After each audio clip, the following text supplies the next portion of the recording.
obi antu nani si wo so ba de akeka kɔ no menhia south mo ya agigi Ashanti region MPP mo na mo ya de wo haba about 47 constituency wa Ashanti region obi anjeje party no mo na mo jeje party no because running mate kakra wo pɛ die enti no kyerɛ sɛ ya to nkrofo obi agum ya ni nsamfon hwɛ obi ani je na yo chairman sabe ono na otua ye kabosome wa ha ene yenso yensa koya no nyame nam no so abuye stage we kura no MPP fo mo nyamfa so so papa sabeti he me se me ba be MPP adwuma me ba be bode wuru aban na ye enye platform ya papa yi offer yanka ye betimi aye no enti search person no wo bi ntina ba bi nredeke no nkeka sabe nsemhunu ne nkwasiade na ye anya dua bi am na amu amo Wontumi se kwa abofre how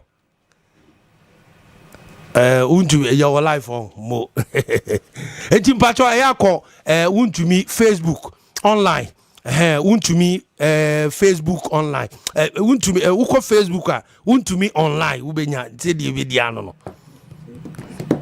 na wako YouTube Movement TV yo ho eniti akosoro okay say omu peja no omu tie ja no omu tie on okay oh because of me point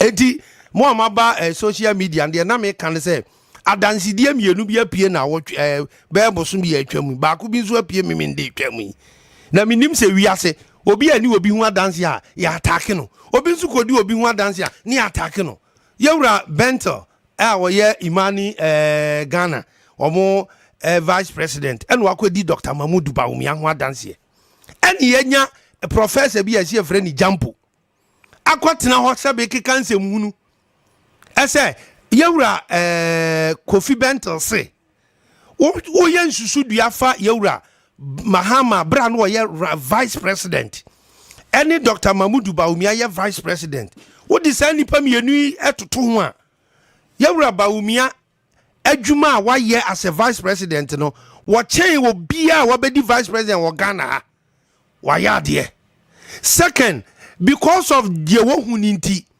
Imani Ghana for say obetimi aye better president more than John Mahama yewura Kofi Bento kwa kan sem we ya akohwifo social akohwifo bi a omo ye civil society fo bi ene ensamtrofo bi a ye from anko na ehunu ye nkonso ye hu ene ye te ho ene ye keka na Ghana ha me say ope wo bi a Ghana ha ye kase wo ye search and offender Professor Jampo ye one of them Professor Jampo University of Ghana offenders ye wo Ghana he is one of them na BBC fu atimi atena wo mukuro mfie mienu atimi apana ne se yenko Ghana na ye se wo pani bi wo ho omo ba kura ne nya ekire nya se ye bampo na wo kwa emayu e wo school pon ni mu no professors ne lectures ya hwe mayu ano he is one of them ampa wo musum fidie ye ba ne ache papa ise kabo ene wono anya gas ebetena radio station criticize this government wono anya ahoden no abetena ho na mesese ye country bi a ye serious a enka ba bi a radio station any TV station signpost kuranke ye ma papa we men ho country bi a ye serious pa a such an offender what disgrace University of Ghana any country way e ma yu anketenkete be school says for grade na wo yobo ananu de robot tape no wo yobo e hia ayi la course bi ti wo yobo just for your lecturer ya suspend you 6 months without pay. And now when your gas to me, I criticize say, Obi di Dr. Bawumia who dance here. My fault. Young can Ukraine phobia. Ya mancrophobia rally behind so-called ye one near can say yenti. Ya bet can be achamo. Because Ghana ni enani echichre. Etimon country Professor Jampo say, Wafana fufra nye Dr. Bawumia so. Yes, Reno. Only the only lecturer, only professor will be in Cassentian or Quabiaso. But Nini Yadia, you become a Ghana for ate. And it's your Kofi Bento in Yamin Shrow. Say, who nepa every year Bawumia say, obey a better president than John Mahama. And it's true, a fact. A no 100% true. Say a near in position of Imani Ghana.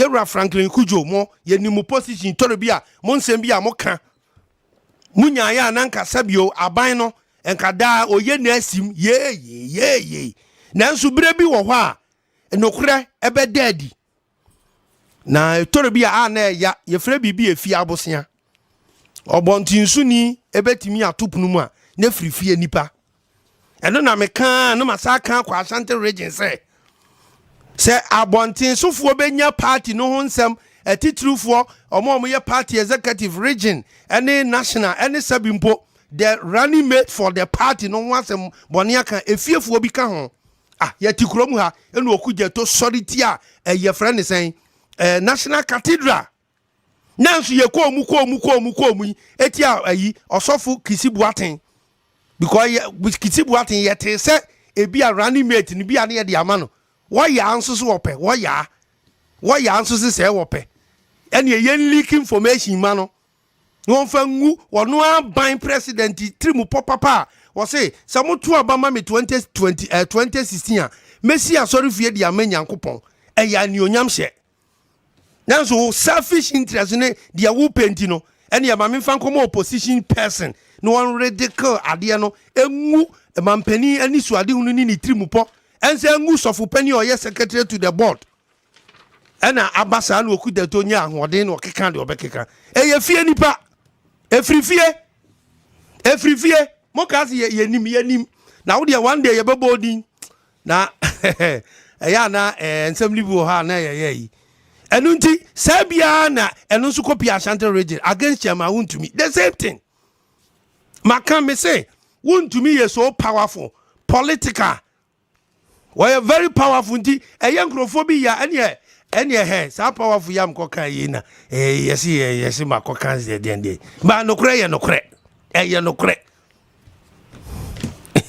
because yasi Wontumi kura ben Dr. Bawumia too much nti wakasa Dr. Bawumia tie nti yemfa ntronto no so na yakoka asem ma sabi nyame ncha de asem yi kura ya kan wie ayi ama mpanifo abu asem no kama ye bom mpanifo nso abaso e kwan omofa so di asem kama asomdwe nko na constituency chairman at Ashanti region ne kapre busa ne se ayi dabe kura no afam sabi megaphone kura gina wo se asantifo ufri adudwama ekose akurom ufri ye frɛ ne se obuase ekwa anwan kwanta ufri mefa ne se kumawu ekobia be adwoso se na aban ye dabe na chairman tontom wa ibida in the Ashanti region dabe no wa ibida empokura no aba be kan se aban kura timi asi schools sei enti nsamfo na wodie no Ashanti region aban nya adwuma me se Wontumi ntuma ni nsi no so enye yie enti yenhwe yi okoko no nya there so you have that experience okay I'm saying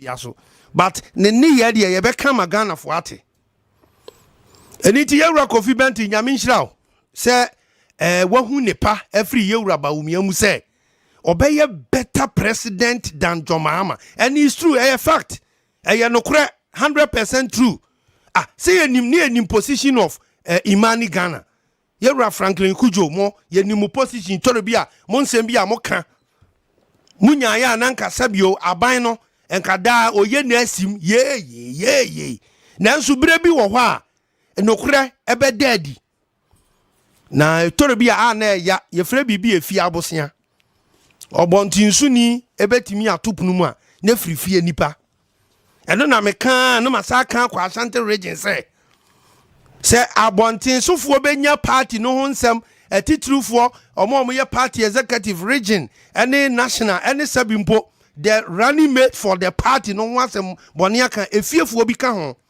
yati kurom ha enu okugye to sority a ye frɛ ne sen national cathedral nanso ye ko mu eti ayi osofo kisibuaten because kisibuaten yete se ebi a running mate ni bi a ne de ama no wo ya anso so ope wo ya anso se wope ene ye leak information ma no won fa ngu wono aban president trimu popapa o say some to abama me 2016 a Messi asori fie dia manyankopon eya ni onyam hye nanso selfish interest ne dia wo penti no ene ya mame fan komo opposition person no one radical ade no engu mampani ani suade hunu ni trimupo ense engu sofu pani oye secretary to the board ena abasa na okuda to nya ahode na okeka de obekeka eye fie nipa efri fie mo ka se ye nim na wo de one day ye bebodin na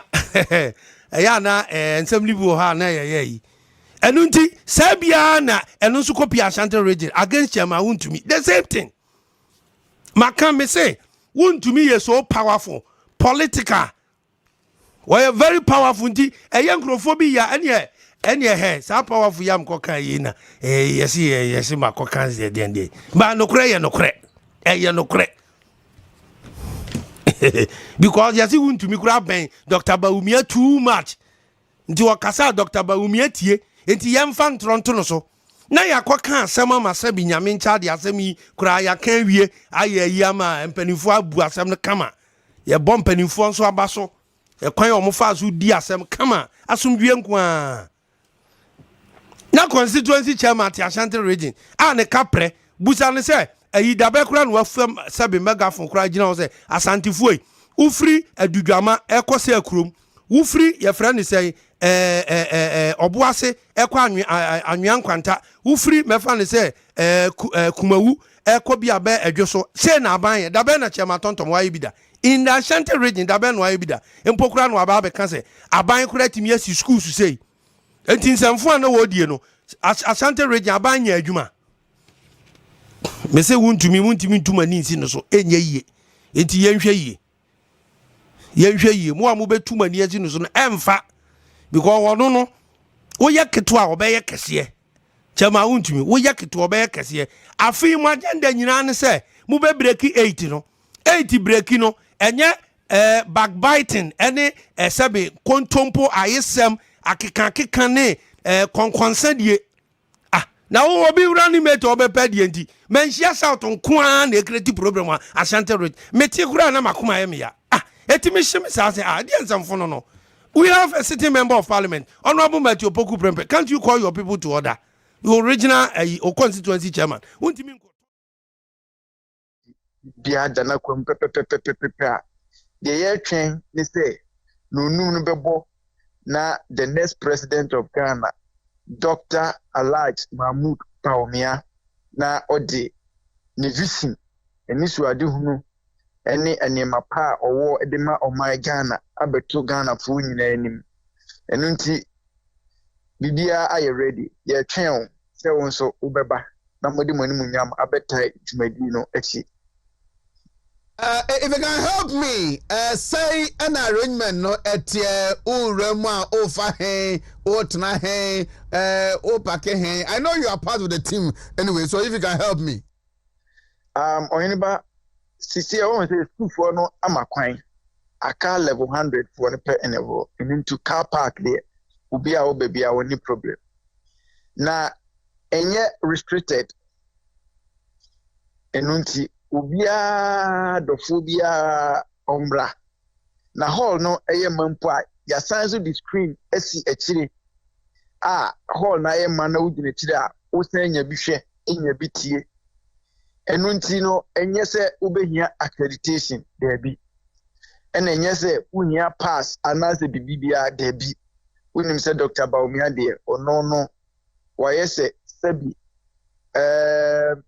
enkwan a ede obi etwema na wabeka hwe enunti yeto yensafre obi bia se omra na ometi bi na ono so no okwa wanya bi aka sense be bia wo nam wo Ghana be bia ene oku adai adade ne poso Ghana fo nyina ayaso Ghana fo nyina bi omani na Ghana fo etwen Dr. Bawumia se ade a owo se obeboa Ghana no omeka na Ghana fo nti na yegidi se ene ebebo be no nwotwe Dr. Bawumia ede ne ansem ni nyina bebe wie Ghana fo be make decision say adase ye kwayanim ana ye kwayeti na se ye kwayeni mu so dia na ye Dr. Baumia na sese ye dini ko enu nti bibia ye pepepepe restriction place bia ne ba bia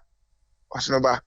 So how is the program outline? Is there going to be other events? Maybe because Nipebe Kasa before the man himself mounts the podium, and I say it's just that you translate your channel, you start your bonfire, washa say Kasa, you Ohinba way a straightforward program. And now fina ye be to nyum ababy be a debi. On say Debi. Penny dada John Kufi Jewu Kufuo or the Nimu Yambe Babe Tide Medino Echi. Your man Penina or Tia Kunyaso, His Excellency Nanado Dankwa Kufu Ado of Rusobeba. And no team penny for him for baby Melbu teachers, all the unions, CSOs, the Obia Eba. Intinya fena ye could delay 10 bia de bi ono Dr. Baumia ene edane ye India ono ena Ghana for pesu muti no intinya fena ye koye enumuto ena obi bedi adanse ye de bi ebia obi bekasa party national chairman ena obebie akwan no no wama obi bia akwa aba ye ya na Dr. Baumia e de vision no na drink kese no the issue ade hunu no the bema Ghana akọ next level no ama obibia ate na ene ye be di fufu nti no ye no ho nkwan na ya de anyume kro nkamere do ebobo no wotwe no na Ghana fu nyina akoma atom yam na decision no aye settle te Ghana ye koyenim na ye nkoye chibio God mercy ye besia. That's it. George Kwatin Adenta is a member of the national campaign team, Emma DMB, and the campaign ahead of the parliamentary primaries. Now I know still he's an integral member, and now operations team no more year you might have set the place up no. Now Omar Honum the whole night now. My member me I mean you are from Pong. Suarez, Deputy Director of Protocol at the MAPAT, Suarez. He has also been there the whole of yesterday. About man pay now. Come now from Pong. Menchiano, I'm a monabaso. Offer my father, not the Indio friends and the main teacher. Okay, I'm quite Fido. Now, Bobby. Now, Bobby. Ana Nekrobia. Ana Nekrobia birthday. Ana Nekrobia kwabna santi birthday. Application and a Krobia table so by 3 years. Hey. Krobia de hin. Krobia vice office. Oh really? 1 year. Yeah, this is Krobia. My application down in the table so very selfless young man. Na application no tiasie. Application I make no tiasie. And I remember na din komo. Good. I can give that assurance. Good. Why? Good. You know, remember back be celebrated this young man. He writes. Yes. And Bibia. Yes. Yanko Fido for say. Fido disika bebe fie. Fido bema usika ema. Wo di ahwe adwuma se. Wo pese wo tre adwuma mu no Fido ho ma ho. Wo pese ka tu botom di aya ade. Ya sika na bi na board nyum sika na. We di sika nya na obra wo di ani a kire Fido. De ya ne se wo be call Google Play Store. Unya kope na wa download Fido app no FIDO Fido FIDO na unya download no an wo dem bi wo dia ne say obedale *998*9# *998*9# unya dale pe na che say won so watombi sika no ne wo pe bia no ubisa Fido a wom de be ma na wo dia trip bosia bomu de wo gia obetua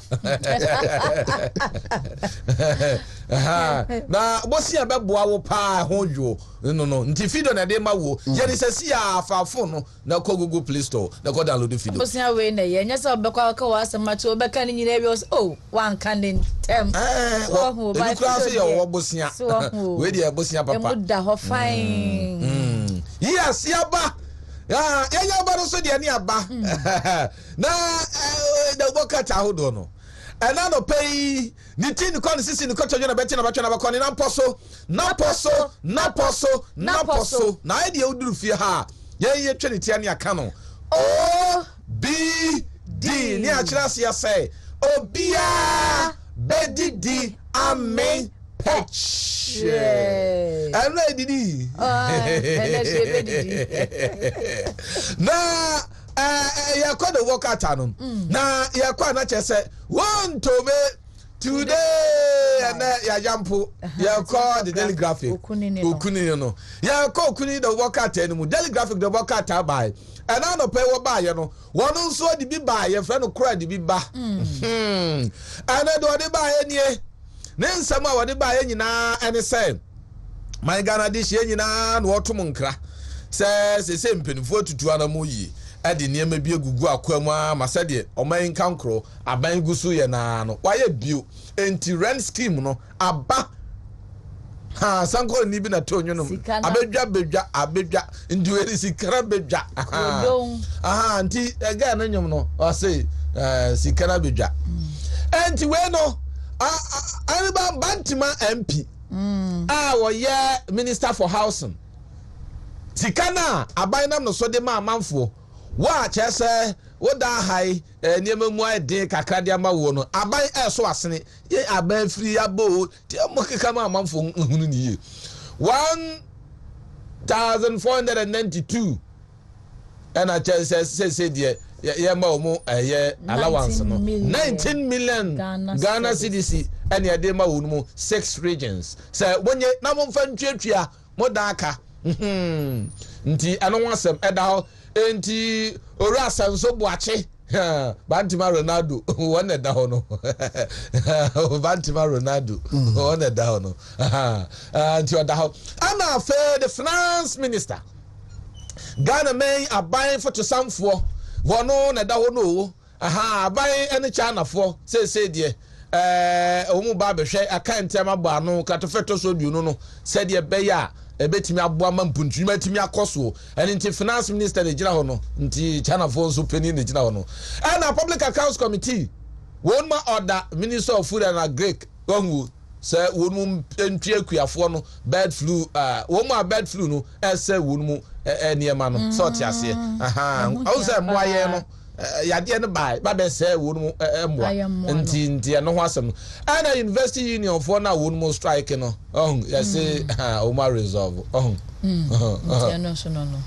unresolved nti o munya resolve nti say o mo ti so atua ka de fe to so du miensa e ho so de aba mame to aso e wo Ghanaian Times the Obokrata ne moy na udu ani tremu e wo Upper Easter one regional minister so e na no pay okasei was said the mpuntu dwuma won empeso ane so no e won twetwede na e nanti nya se enwa no ne bonyo so kra enti wan hwe ya contractors a wode sa contract ne e ma mo betietim anope e wokrata fa to so enkono e na afa Bantima se so bo ahye de ne so da asisi de 19 choppable Ghana ganganto amania aba no eno so ene da ho no mo no e na antisisi ma me sisi adapa ne house helps no asisi ade wo mo so pieto atweanwea no anope krata na kire se ensem no ya twea komatch bosome ne da eto so enwotwe e wa afi mo a eno so e wo kratafa eto so miensa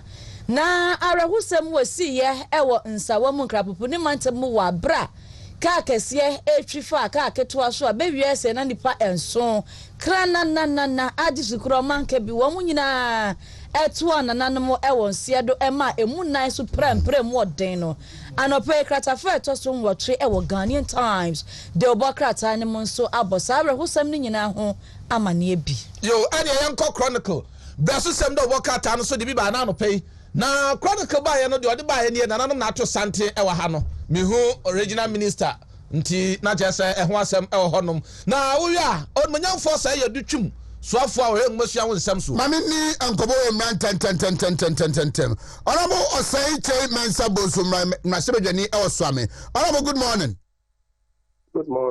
me jiri say apomboko de amia apomboko The Yankopon ase. Anope yeda wase mentwe bebre kra. Enoda minim say mra shebe dwafie mo ahyase eye nsachaye bi ohonom mo standing orders na afa abedwaku a mo di dwumadie e mra shebe dwafie no mo di bi beka ho. Se o kire Ghana fo mo de mo ahyase eye ni anyam ntiase ya ene say. Yeah, but that's something I will come. Emra, your mind, what's your call? Bunya, I'm feeling sad about it. Now, your moves, your bride, you my own bride, my sort of see her. And that's something like that. Now, you be kind of now can't say, Barson for committee, or one.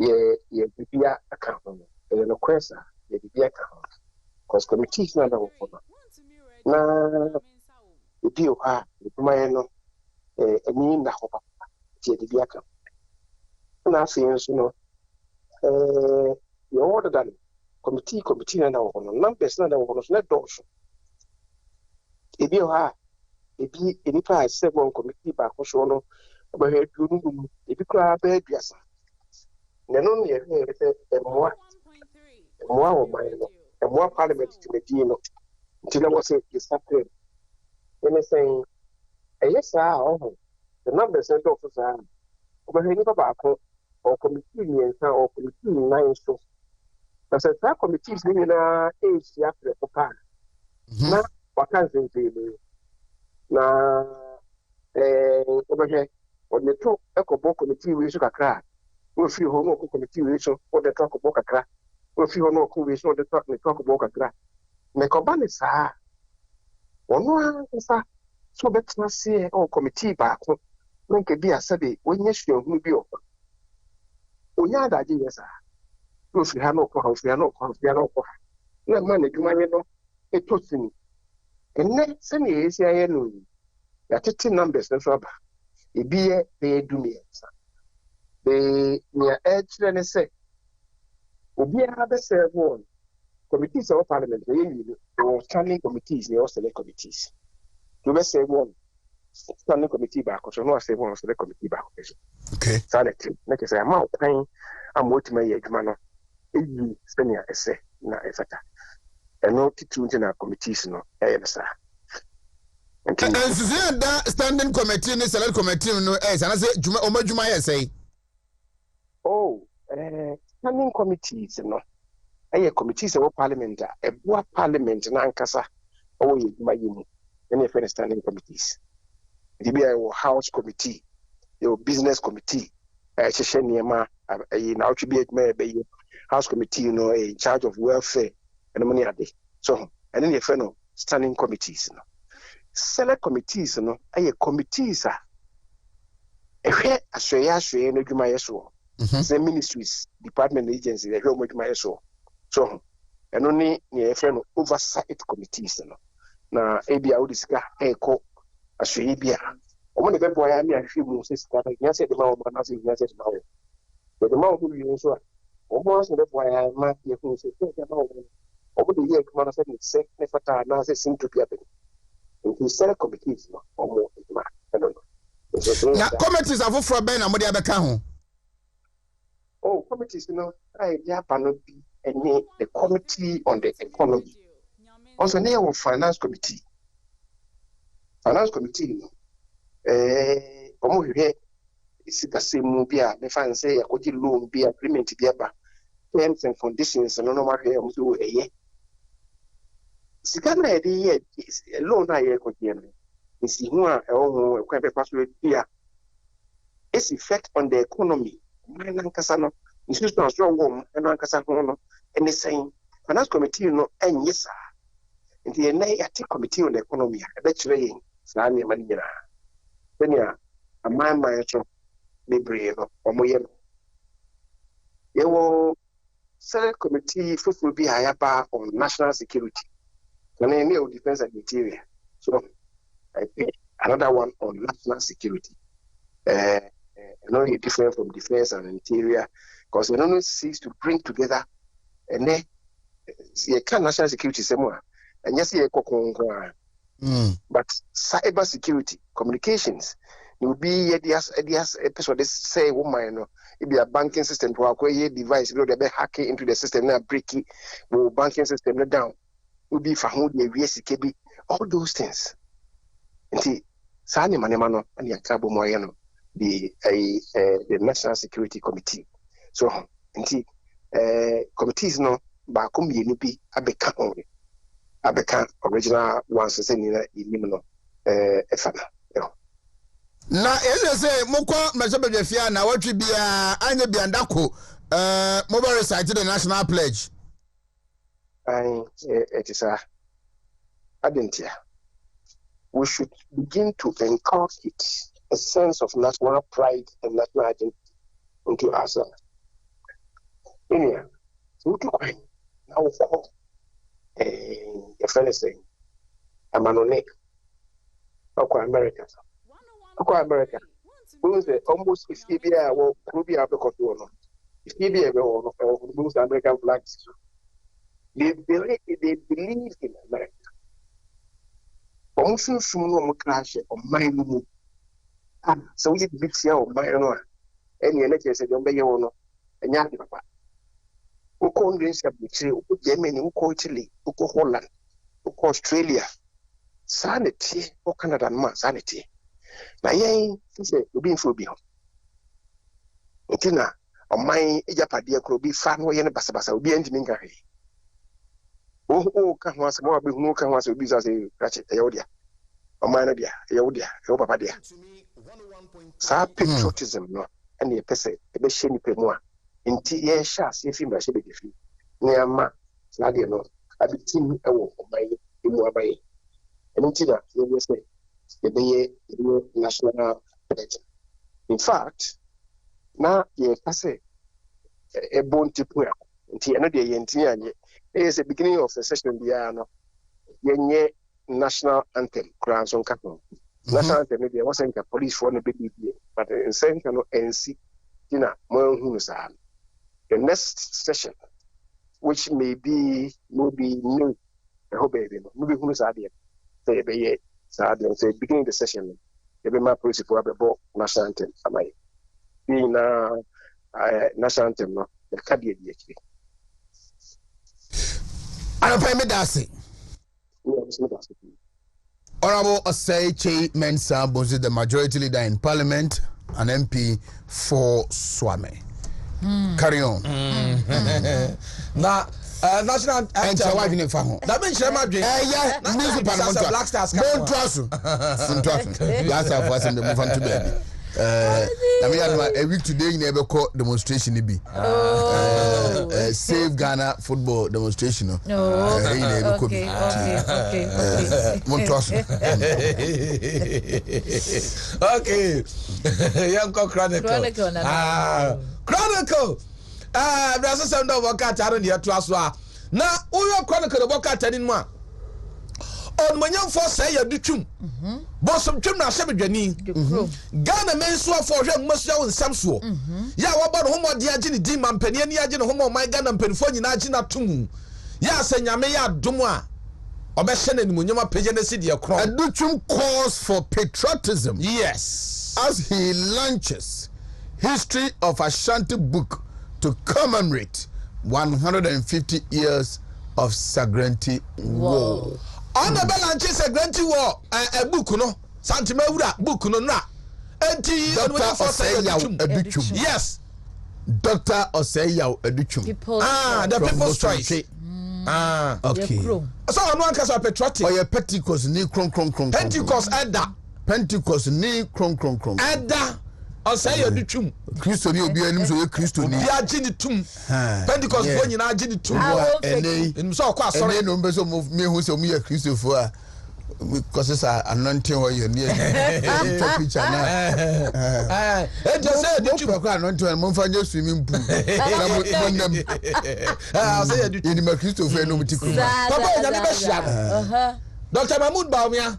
I have a pay with enemy pa. No babuao. Wababua pa. And the news supervision away. That be I said Chronic and another review. Kobe D friend be too. IGP that was say. Oh, right, IGP. Said I said we cry. I'm saying IGP among 100 most people. The story was that Matisse people be out here 2 years ago. I won't say be trouble. Come on, I won't say be trouble. Come on, I feel no kwajere die. We no kwajere die. Maslock trial. 75,000 Ghana cedis journalist cash can't be traced. 75,000. And Central for Sika. You want to chira kwan. And no stop with the bonds and trouble for Sia now say. Minim say solid no. And I mpelifo no adi no Wontumi nchire. And you come bebre yes sir. Or Central for budget no kakraka. You am for man Central for no. Way back in 2010. Na me ko programmer. Na ka say men sign signature and scanning sharing mo men sign. Ka be first Sika. Why on the blank sheet number 2? That's a sign against your name. That's the kind of amount in trench. Oh, we are not going to bafu no afa. What in Central for this offices in Penifo Bebre. Enti ano wasem no enti MPs now very MPs for me to pass obo kwa no ho kwa ja sign kakre advocate is bia do okay MPs no recitation no but yankwa dispatch ho na me fan we regional minister na shemu no honorable Simon Semense and former chief justice regional education minister and former chief justice December 7th elections I agree with easy voting should end by 4 p.m. but disagree on non-usage of indelible ink. Uncle Benefson. 4 p.m. It is pathetic that you cannot accept defeat and not don't pray to Allah. No.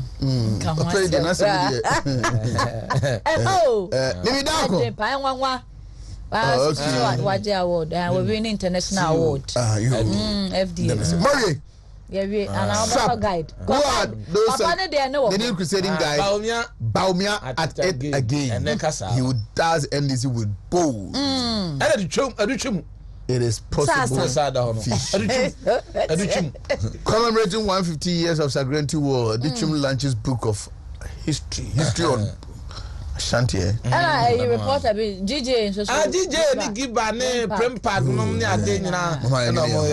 aha, see, Papa, GJ, young Gobu will be at Monka once, and I want to us. Professor don't report there something that they don't know the power of love. Odo, Fache, Professor Fache, oh no. Fache na wonim odo to me. Kaswa Meda, I have no idea how victim died. Also accused 7 killed in Amasaman and Salom Road accident. 27 after 8 who are celebrating their birthdays today. Let's celebrate them now. Celebrate fun penny. Okay. Honorable Samuel Adejukum, Chairman Ernest Kwekweji, Second Vice Chairman Shan of Constituency of the NPP, Nafi Lawyer William Kusi of Dominion Chambers. Lawyer is in the house. One lady on birthday. It's a happy birthday, Mrs. Mary Jima. Na oye Juma ewo Achuma Kwahoma Rural Bank Santase branch. Pay yema happy birthday odoyewu. Na wey Mr. Vincent Apia. Oye CEO Edema Blessed Apia Enterprise no ewo trade. Yese ene Bosomtri Rural Bank no ene opposite nti wey every Dennis Dapa. It's Mr. Vincent. Ye nyina ye kan ho bi. Ye ma happy birthday. Chantal Pokuan so Eco School ewo Wesley High School a eno ewo Asante Bekwai intano pay Chantal. Ye ma happy birthday.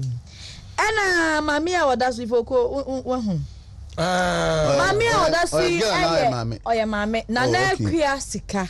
Okay. Na owo kejetia Dubai.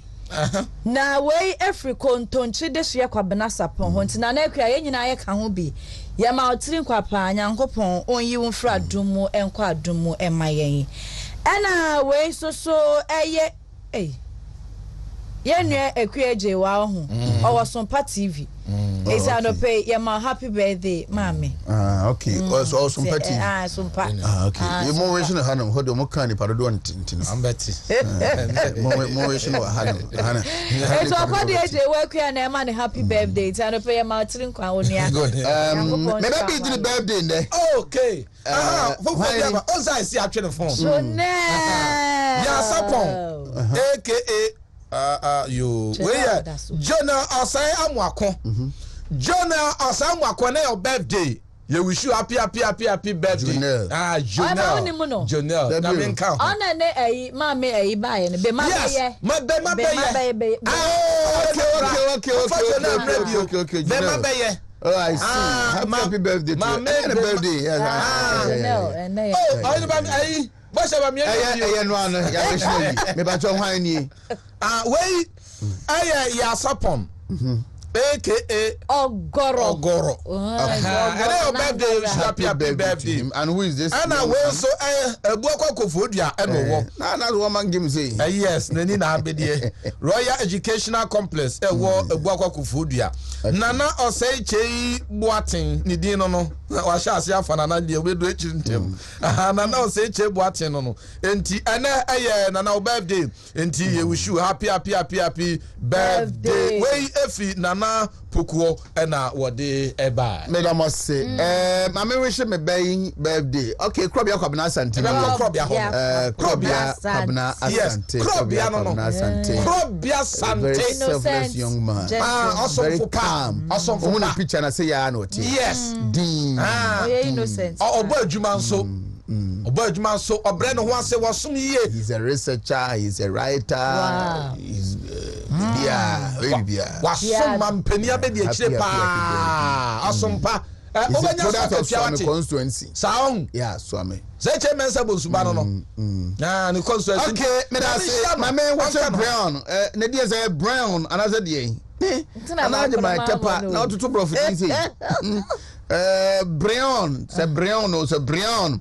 Buahi Edu Ajiman Prempe. Wow. Never pa ana yeminia nana Ajiman Prempe. Nadbo na. Ono debi ono so fit pasa. Say no ofane director general Nadmo. Ba we to so. Na Ajiman ti so pa. Nya san kwa. Wa branti a teacher me huntimi dia. Ase ya wa numbo nyono no. Sa. Wo peno pa. Na brown. And na Ajiman na ba ho ofese.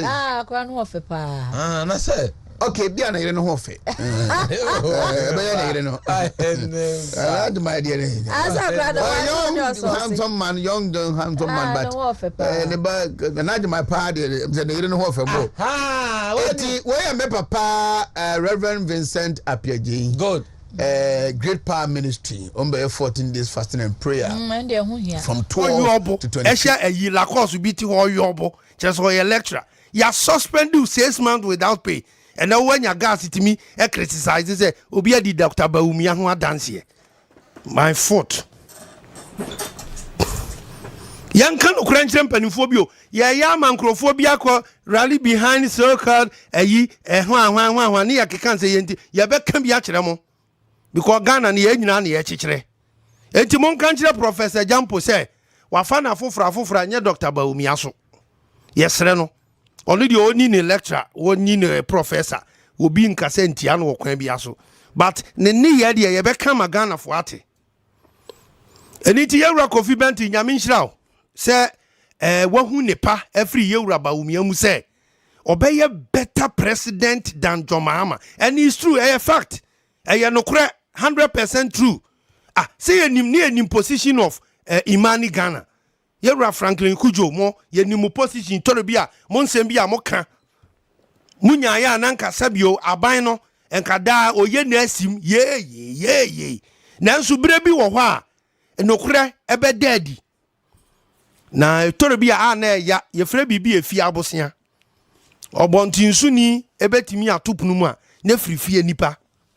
Eno na meka no masaka kwa Ashanti region say abontin sofo benya party no ho nsem atitrufo omo ye party executive region any national any sabimpo the running mate for the party no ho asem bone aka efiefo bi ka ho yɛti kurom ha ɛna okugye to sɔre ti a ɛyɛ frɛ ne sɛn National Cathedral nanso yɛ kɔɔ mu yi eti a ayi ɔsɔfo Kisi Boateng because Kisi Boateng yɛte sɛ ebi a running mate ni bi a ne yɛ de ama no wɔyɛ anso so wɔpɛ wɔyɛ anso so sɛ wɔpɛ ɛne yɛn leak information ma no wɔn fa ngu wɔn aban president tirimu pɔpapa wɔse sɛ moto abama me 2016 a mesi asɔre fie de ama Nyankopɔn ɛyɛ anionyam hyɛ nanso selfish interest ne deɛ wo penti no ɛne yɛ maame fa nkɔmɔ opposition person no one radical adeɛ no engu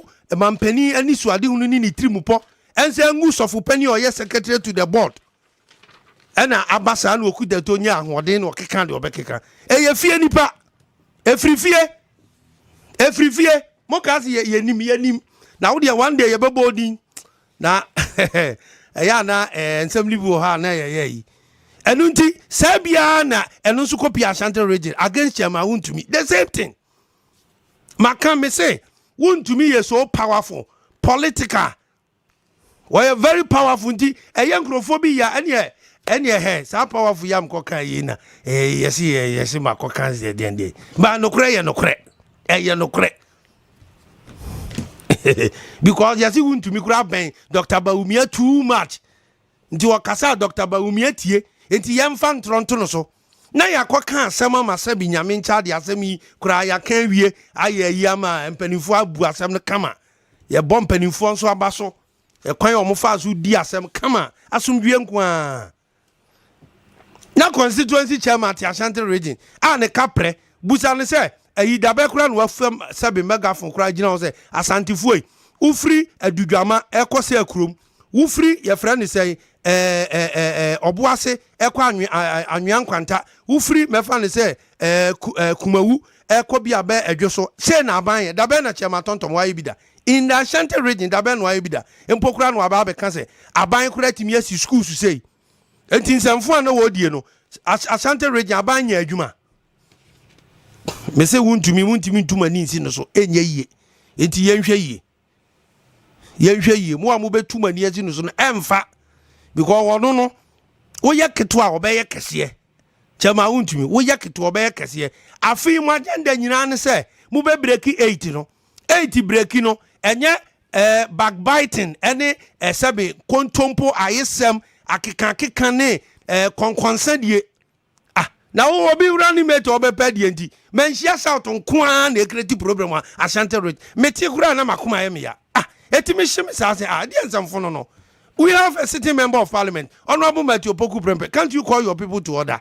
Your original or constituency chairman Wontumi nko tontom wa hwedi a wafa to no so tontom we yedin siasem sa ebede no ni nkwasiade mon kanchira no enti no am kanchira regional national chairman yewura ayensu ntim general secretary mon call menhia south constituency executive no to order na yenya ye friend say tumi emfanye ento adwuma pa no so mo yesa de ne na mo ye Dr. Bawumia atamfo mo a mo yesa no na mo ye Dr. Bawumia atamfo because papa ne say wo ono own vision so ono own vision na mo mpese bebam na ayi akeka Chairman Wontumi wayɛ mo den Wontumi Ashanti region wayɛ mo den ɛdeɛ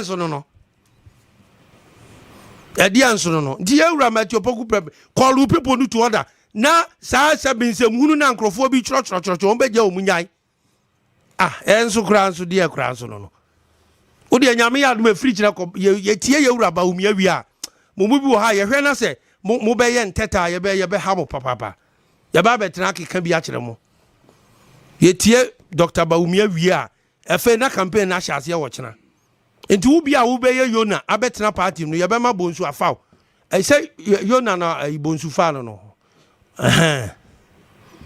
wo bi a wo bɛyɛ ɔhu Yona ɛtia wompɛ sɛ Dr. Bawumia ne presidency no ɛbɛba mu no deɛ yɛnso yɛbɛyi wo ato nkyɛn koraa na mampani yɛserɛw yɛate sɛ ndɛ koraa nka yɛ reshafo waba otu kwan no waba Omaye ɔbɛba ɔmɛyɛ nkrofo bi wa wɔn sesa bebree ne bebree hɔ a Bawumia so ɔmo mpɛ n'asɛm ɛyɛ hu anu ase nkyene keke ɔmo hu nana asɛ ɔmo ne sere omo ne no sere kwa enti mawie enti said ya meka no Professor Jampo de ya ne no bawie wa ha isanse ya ne na anwie a ahwa emfa etoro bi asa na tie ya ne ni bawie enu nti yesre ya pe power 2024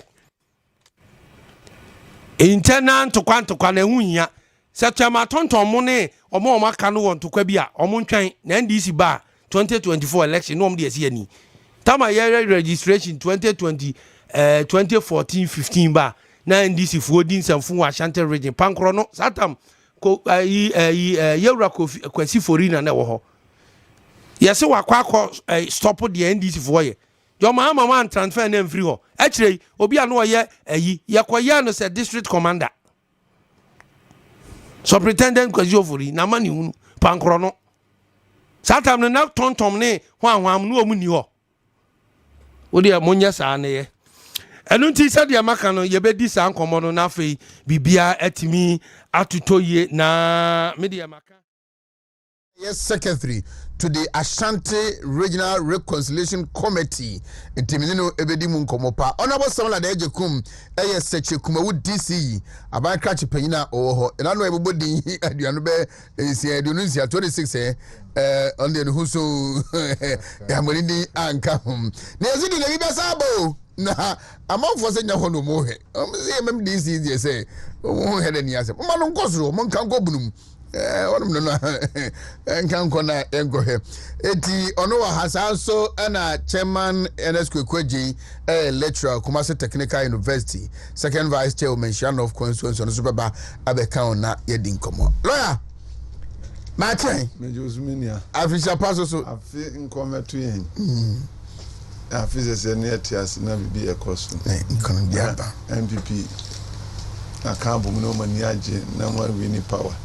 No ma ye you Ghana ABC da. Yeah, breaking the eight. Very important. Ejuma wum papa. Ejuma wum pa ejuma wum na menim se abejoku ayate na oye twetwefo wasantuma ntuma no mumu be yamafamu de na mo makasoso ayo mafamu de mudwuma de pa na yesei. So I'm say you can reconciliation. I there back up Christo baby as obey and so reconcile the word back to God. Not just an abibi and Tawantawo be a si. Nyamini nipa and good town dim. So I've been a human. I was for William because I suffer. My men can't come. You might have a TNT at Tranyamia Kunyamuna baby. Amanyoku bako MPP and now competition bas we have had two.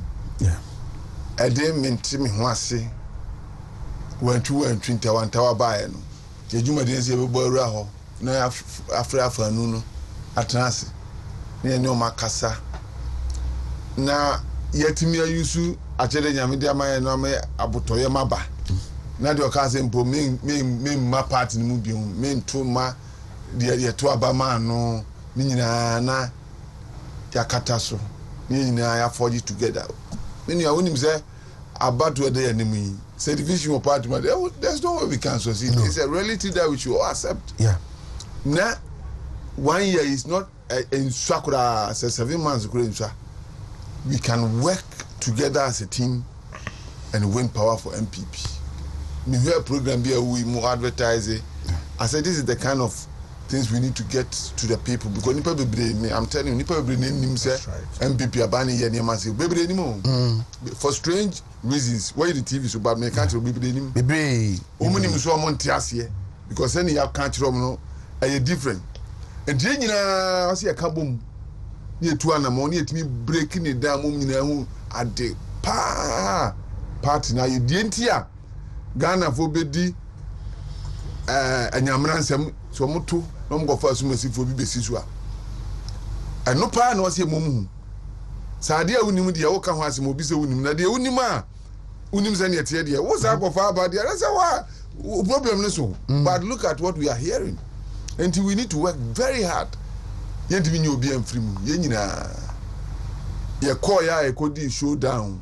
Me who say there's a category of people who have this understanding. Say these are the kind of qualities we want. So we also present ourselves because we still remain in MPP. That all those people should join us so that we can secure Ghana. I will not use the word rescue because we are already holding Ghana and make sure that the right thing is done and we have a good future. So, because here kasi here Tronima MPP any Nyama Domaniswa, it would be a mistake to allow any other party in this country to take over. On the side ya kuya chibium. And until we be our MPP, we MPP ni. That is the journey I ever started. Yes, Remo. Especially MPP for cooperate with us. All information be a yenim. And I say public, but when him say between two people, the be koso. Boy, amanye, ye be a secretary to a crew room party office. Okay. To be a clerk there, you just hint us. And every two animal, I will reach the people involved. You know, my dinkuta home. Ni have say apoto yambeba. Na me sure say them pie bonding and misruni afa Jesus Christ of us reconcile we ask to God. Now we also reconcile people within the party so that we can move forward. Okay, so must set up office or the regional party office as will be our and how be assembly or as who be bimpa obtimiba ebe you must take now more to one more. Well, need me office will be to me about my office. What opening up office too for that? Exactly. I'm the secretary, so if you give me the information, obviously the committee will hear. Send a bear to me Friday near meeting for the first time.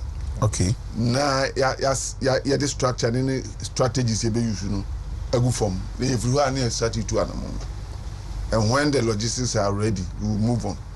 And we are all prepared. Team the share, you know, everybody is excited to do the work, and I'm sure say we will do that. One with the caliber of people from constituency, you know, the experienced people who have exercised wisdom in the past, are in so many emotional.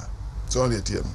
The contest we come together as a party and Papa Medina to about we are not on the party no or whom.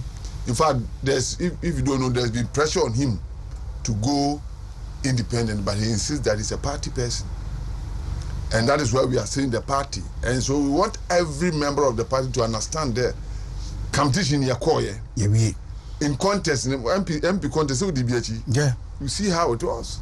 Tension till after the vote, and that is how competitions are. And if we are democratic, we should understand that is how it is. Right. If you cry here, Priakunya, and you are for me, yeah, wafane wafasiye, and yasam ketwa. But the beauty of it is that after the contest, whoever is chosen, are entitled by way of membership or lineage. You know, you choose we are body chidom. Now then, Niama atukwem. Yes, so it's MPP, it's not different. Now let me say this: Reconciliation Committee. I've had several calls. If you say you have even betrayed Kennedy Japan by taking the position. Oh, really? Reconciliation is not. This is not the first time you had to Reconciliation Committee. It is a tradition of the party. See, to about we be a committee. Never be see the crack. It is in that direction, and we would work to the best resource of the party, ensure that we bring the 8. We work and make sure that we bring the 8. And when we do, Ghana will move forward. Ultimately, it's about Ghana. So, what in change?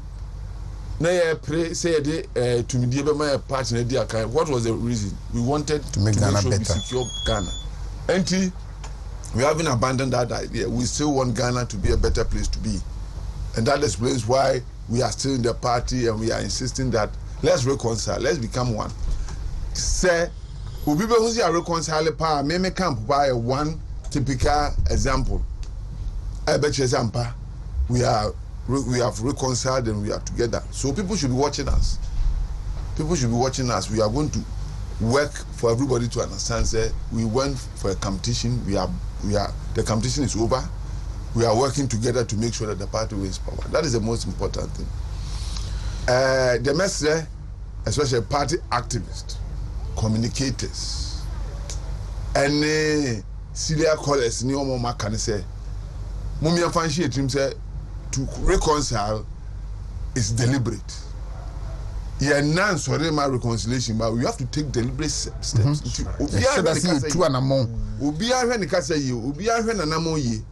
And also to government. Everybody should work towards this reconciliation.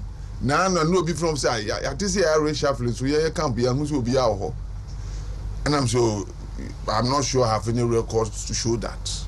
It's too early for us to start that kind of utterance. But the party should know that if we are reconciled, we are reconciled. You are reconciling. And you are in full support of the reconciliation. Exactly. So that Yajuma Bemre, Yasuba Hudi, a country man, Nasabi, Omufis Omudiachi. I said, look, a buy a cry, then I appointed a secretary. Okay? Now, you use this season, any do be a shaman in Solo Dickenergy. That is the way to go. And so, to the young and to the old, to the seniors and the juniors, let us all work together and make sure that MVP is reconciled. It is possible that we will reconcile. Is it difficult to have this understanding? It's not. It's difficult because look, my culture, the kind of course I've had, an incrophobic perception about this whole reconciliation thing. So we're taking up the responsibility. Exactly. So it means that we have work to do. That's right. What does it mean that we have work? I've been explaining to them. Oh, okay, oh, sir, you any? Yes, Nipa been Tiazi. And they be starting propaganda, especially from the opposing side. Mama started propaganda just to get the other groups to say, oh yeah, ma, because so these are the information we will pick and work with and make sure say we make the party people understand what democracy is and what contest is all about. And that after the contest, what next? Matisa Aguna will be a press conference or co-independent. I have his particular, I'll be calling him. May the lawyer Mieye example. I think this is the third time he contested. He has been elected. If age is on your side, and you think that you can go independent and survive in Assembly, you can't. Don't be too bitter about defeat. So say, about here to you say you are monetizing elections, something that we'll discuss in the future. But if you go and pay 500 and somebody pays 1,000, you can't go complaining. So it will be 8 years. Because if you had the ability, you'd have paid more.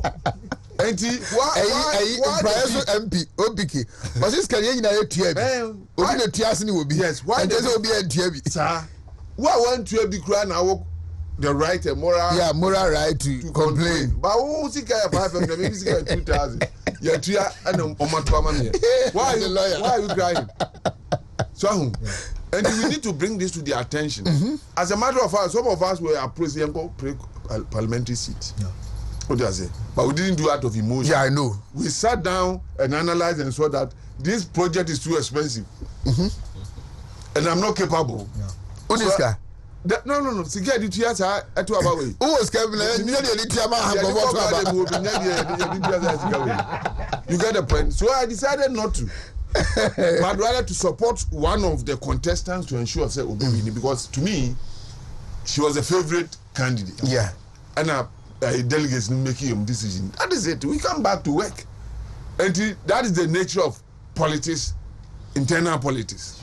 Let us explain to them for them to understand and yet do or die. That's not how it is. Until you are prone, can't beat me. Saying the two abandonment. That's what we were doing. That we believe that our candidate is able to do more. Can do. Now the decision doesn't lie in my hands. The powers is with the delegates. The other side also said he could do better. Then we gave the delegates the opportunity. They chose one. What can we do? We just come together, rally around the one who has been chosen, and move on. So, and GD says Yenyasa had been fine now. It would be wonderful how we break the 8. Time is not on our side. Let us all begin to do what is needful. And I'm sure that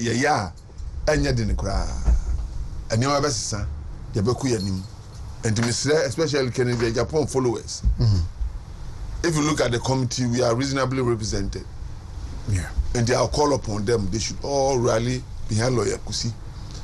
Now say yeko, now say opportunities ba. Now say recognition here. We will also be recognized as party people. Yeah. And then we move on and make sure that we build a better Ghana. That is the aim of the reconciliation. we hear that if you go to the regions, there are issues. Regional executives, they are going to be our first target. Regional executives. And in some way, and we would start from there and descend downwards to ensure say maybe a disagreement to a nipa be me a hint we will go there and make sure we deal with the issue. I'm sure that with the rich experience of members of the committee, it will not be difficult to go. Some of them have been on committees like this. Yeah. Maybe a chair and then Omka committee. So we will share the experiences with us and we would combine the divine mercies of God which He has given to us, which we describe as wisdom, and ensure that MPP come together as a party. The committee ni be yejuma till perhaps December 7th. Exactly. Fantastic. It doesn't only entail reconcile, it also entails campaigning. You see, so you see our face. We'll be campaigning. We'll be bringing messages, reconciliatory messages to the party and to Ghanaians. And eventually, when we have done that, you see, I say about Chairman Abaso, the category of people, the kind of people that he called. Yes, he did well because the face of these people, very reconciliatory. What I say, Apreku said something very important. I'm ready to use my own resources to ensure that this party is brought together. Wow. Exactly. The commitment is there. So, and it's exciting, and you see us working. In fact, you have some Ghana crowd, Ecuador MPP. You say party. So who present to party akonumwa. You defy all odds and perform wonderfully. That's what we have to do. If you look at the other side, the kind of campaign messages that were started here, yeah, packaging who you are. It will be also. I know that party leader, a man, in his statement, in the plans for the we are, how tasty MPP is, and then we also present it in a manner that everybody will see that no, these people are ready to take power and govern Ghana. And the motive is saying there, and if you a time is coming, things will change. People would understand why MPP should be the party to vote for. So, Obi Bizam say now, yeah, more pay. He say okay, can't some. Now I'm saying, look, you can go and play my tapes. I was very consistent in whatever I said. Never did I mention anywhere say any other person can be better than Bawumia means power. I never said that. That's true. I never said that. What do you say? You were just projecting your candidate. And I can tell you with sincerity, not politically, that, I mean, how can you compare Bawumia with your mama? How on earth can you do that? On what basis? Will be a blaster, Bobo, we also did your bar. During his tenure, blaster went to contest and they flew money from Ghana to. How can such a person come and give you another promise? Because one could do to me your blaster. And now here. Hey, so we just have to let the people listen to the man. This is what the man. And that's what Mekache Ghana said, well, repent pass so that the way in our year after that one. Otherwise, it's easy. So, and campaign team, they should target at the records of John Mama. Very crucial. Expose his records. And they will move on. Now, I knew the who a passing bomb as you can't to me. I was surprised. And the universities? No. He went with Atamnosis family to the president for post-mortem. And yet, pass no damn empty people. The party didn't mention it. So, why is the death of a former president being a secret? Doesn't it speak to you what might have transpired? Are we not choosing leaders? Can you choose a leader who hide the death of somebody? What is the mystery about the death of somebody? All these things are campaign tools that the party should capitalize on. Because I'm common fans, so until when everybody was, are we not ready for power? Also, a major issue, 2 weeks, then I'm going to discuss it. What happened? So that we understand that the seat of the presidency should be sat on by somebody who is clean. Both physically and spiritually. Be any doubt on Exactly. That is all there is. Because all the Omama Bonifwa, Omani Diapini, So there's a lot we can do as a party to win power, and we should be doing it. Wow. And I can assure you, the party is grateful. Right. Honorable Dejokum. Yeah. I mention senior lawyer. Na mention nínú lawyer that. Yeah. Lawyer mo that. Is it? Nínú Asia official. Na MPP mze nena yura baumi abekasa. Yeah. Na so bekasa so tie lawyer nkoma wabo akyerɛ na also kasawia esi asumdue fapem so. Yeah. Yetumi ekyerɛkyerɛ nsɛm no. Na ankoyɛ te sɛ efie baako a mpapa mu I'm particularly happy because me obi a me hwɛ lawyer from afar. Ti kuma ukra na me hwɛ no most of the networks. And he makes difficult things easier. Okay, no explanation or the the training ne osumno our fan sanity. A very difficult say adia no kreno. Obeka no otherwise. But do can we adian monyam eba. The enim say a statement what lead a secretary to the committee. Yeah. Now share membership na e kan ho na who say yes. Nyame asiesie won enmonyamfo a ye de kokon no. Na ye ogidie se ye nyina bebre ho ase said the okase ye nyina incorporate no. Ye sure say oboba the various constituencies are members of parliament ne MMDCs ne na so mo to mo safre ya ye nyina major stakeholders ne nyina no ombe free bi. Na ye nyina yakọ said the be ya ye nyina yebetumi aye ho aduru ebi wo kra na unim yeah hona obehu na okwa wakona kokoduro ene ahobrase ne nkunimdie kwan so ye tosu mienu nso a ama mani age ne se wo hwe ekon aye koya integrity ene unity a play role pa your candidate no e wo bi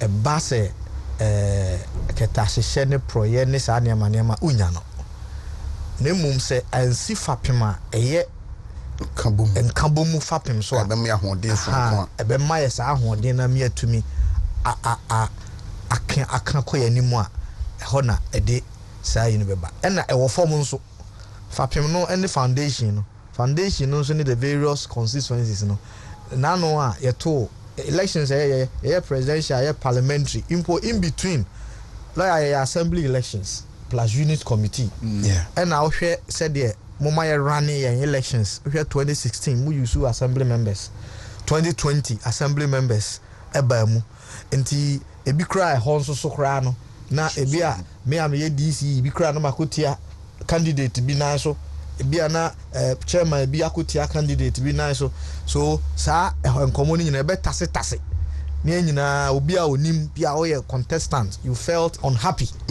about bia the actions of bia me meeting come on the em de pa ne say o see they will start from the regional executives. I don't know me catch us say he knows what he's doing. Absolutely. Me there me obi o se mo daji e wo omo o da me tro no so ebeba nti o bakra na ehu bi anim entete bi anim because baby a eboba koduru no ho no bibia ye kama nti asedane e de bema national executives ne regional executives ene empanimfo a omo apa omo ho achi se omo bedi sa adwuma we ni nyina no ye besere nkwane ahode ama wo esan se o hwe na adwuma a obeye ene party adwuma obeye emreye ene ahoden ni nyina afre awrade ye besere bi ama omo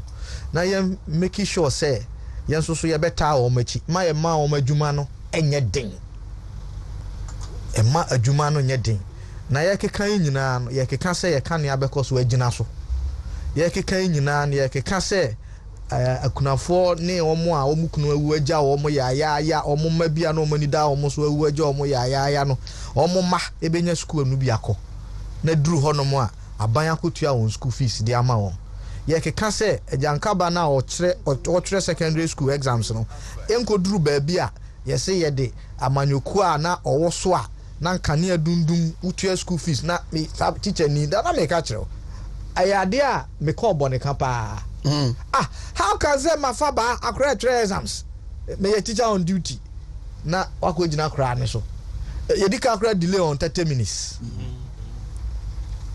ansana kra no wasa akotena ase no 30 minutes aka che on so mo nkojemra nti oba aye no bi kra no afa ho no akotena afi na asa ade aba akọ pama kwara no ora onye boni bia yeah onye boni bia exactly na ama ebi won so a registration fees akra no je dia a register dia trend so hwe no e wo basic level any secondary school level nyina no na bebre high school do registration then me catch her say we makara ko atibu college of education JHS no registration na enuapa na okotwe ansa ne yehu se masada be na enuapa no akwan ko mpa enua ni nwie ho na nani so da ana ne papa so nyine kenten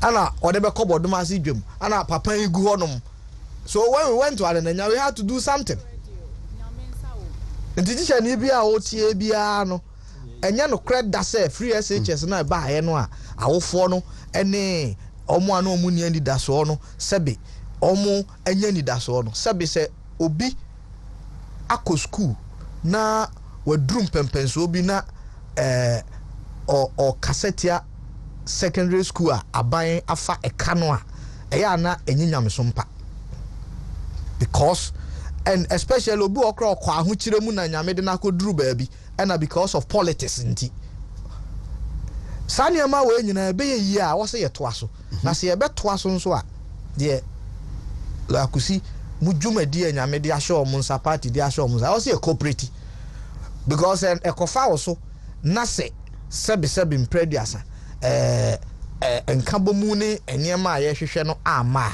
mfa so obi ani so menye no enye no credit se NDC ako wini aba na oye obi a wo ni so ade so be DC chief executive a ode be ma onfa ma wo ma ne nye unye minister ma ne nye unye CEO ma ne nye entino yan hwe se ye be support process no na wo ye party ni na wo so ho kirewa enye no credit da MPP NDC ba wo ho beto ma men kan no credit bi nkirewo sa nkomo no the psychologically kra no se wa ban ewo o party wa ban mu na eno ankasa no ma o leverage bi ansa na issues na ankasa no kra ebedi ho abobo na ba because ema anida so osrunku bi se empo ochena se me ntumi me na my disappoint okra na ohene ba ebe save situation na ma ana se ohene ba be kan bibi a kire be ama mani aba me ho so na se o wabonten a na udi efie nkomo a enye yi o nti no ni nyina ne se ye tra ban ma chensoro na opportunities ne so spread it ewom se ye policy bia ye de aba bia no ye discriminate because oba me ho because this one is ya NDC ni MPP ni obi enjoy free SHS no lip services are the buy no me ka say from 150 to 1200 no ye ko fie bi mo ye musa party card bia disability fund a ye cheche no ye de ma omu fridge ne niam no obi ani ho a obusa party card bia so wo hwe eniam a ye Kuma District Hospital a ye si omo be benefit e ka ewura mu no ana obi asuro so obekọ hodom no omampani akufo adokoje bosia na odi awie hospital no wa obekọ emusa party card ambulance miensa odi abegu odi abehye hospital ho no ambulance 3 na odi abegu ho se uhia omusa o yes aside one district one ambulance no 3 and osa adi aba hospital ambulance odi baaye no sebe ohene ba omusa se nanu amene MP call sechere ye wo ho no mo a de ye community visitation maame bi tene store ni mehu so wabu eda wabu ahwe ho no ye free ambulance na be fa no Dr. Alex Agbanu mi nim o mu ni o se wa medru ha entem anka ye hwere maame no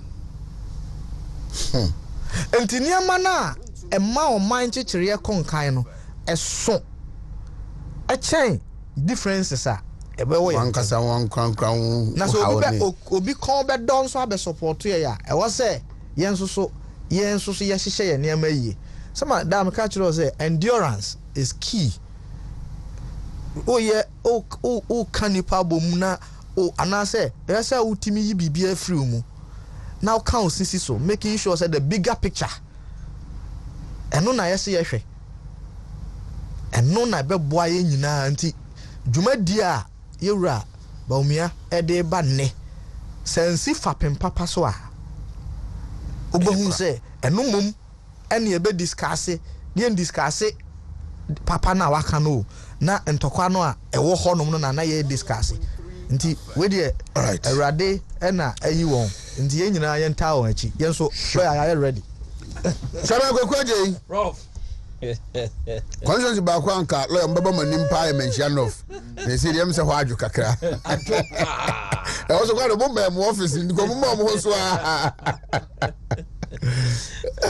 Prof edi kan e beda asem se to abawi ne fe ze se na me wo ye ketu e beda ase nyame nhira mo no team mention of your council dua chema Wontumi ne mo ada Roma na asundua na wo ka no ifri mo eba beda mo ase na yada ye polling station executives constituency executives e beda obi as coordinators timamufo nananom na mmiri bi nyomo frɛ yen sɛ yɛho mɔden ne nsanfo na bɔkɔsi kwan du nsanfa na mra no polling station for ya so tie ayɛden a ɛsɛ yɛyɛ ana other contestants no mo lusu yɛ no so no ɛbɔbɔ maba so ne asrɛ sɛ ɔmo nyinaa mra ne nka mom sɛne lawyer kusia yi mehu yɛ in fact me wura ha mehu na me tie ne comment na afei na anigye sonko bi abɛhyɛ me mu sɛ ne kasa wɔ kan ne ne ade a ɛnyɛ yɛn polling station for mmerɛwa na ɛwɔ fie no nkɔkɔrɔ na ɛwɔ fie na party no sɛbio ebi a mɛka sɛ apart from party nhyehyɛeɛ a aban ne de bɛba ɛbɛboa ama nkankɔ ne mpuntu abɔ ma brɛbɔ mu no ɔmo de ane sɛ party no asundue wu na party ne nkankɔ yɛ den ɛwɔ na it takes a strong mature mind people to able to make this move because emitie the submissions or make ya etie echire party leadership skills ebi mo ho na say omoko contest na anye ya na the takes as the end of the day mo fi so on political career no as easy no opportunities available for them again na I think say a bad thinking that's a bad attitude let's also a party more a woso unya intimidate man no beto ni de nim say the workers are gonna obi so ko independent no on checking who ye wa assess ne self ye wonnim don hwere opportunity ni be piama wonnim I say my men come back to baby a honorable de kum free kumawu emra e ko ba say contestants we call elections na okowie yes we were doing the day no nam polling station for so ginisika so what's one more case can they should pay back the money he thinks he has lost the elections and that's the end of the political career but here say they see you know a force moja a natural disaster never I say papa ni free mu say ko ntu sa na mo na it will have been the golden opportunity for him so what you say it is how politics in the you need to think about the future and your personal interest think about the party too na dwena mmere wane nkokrofo mu wo fie no ho eno no se ya yehwe ni ejai se kobasa ye fi se de ye nyanti no party ni begu a enu yes no correct akonwa to ye pre a menua obi abeka de obeka se na be obetimi a convince nipa amana ball no so nchen I don't the day ye kabom The kabom. Now I can tell you, say, decision polling station for Mickey. It's not from only the polling station, right from the national. Me and say super delegates for Kotuaba. They didn't make a mistake. By the polling station level, the whole Ghana will be actually not doing it. So okay, at this time, there will be a KBI, but at this time, dear, the majority thing say, yeah, the Dr. Muhammad Baumia ne kwa ebeboa party no. Ekobasa ye nyina no, we need to come together as a team. We need to come together as one people and fight a common cause. Sana Montumi ana lawyer in the group A to the best way. Omomaka say they should also join wholeheartedly. They should join. Senior Dr. Muhammad Baumia and the plans and strategy or they bano.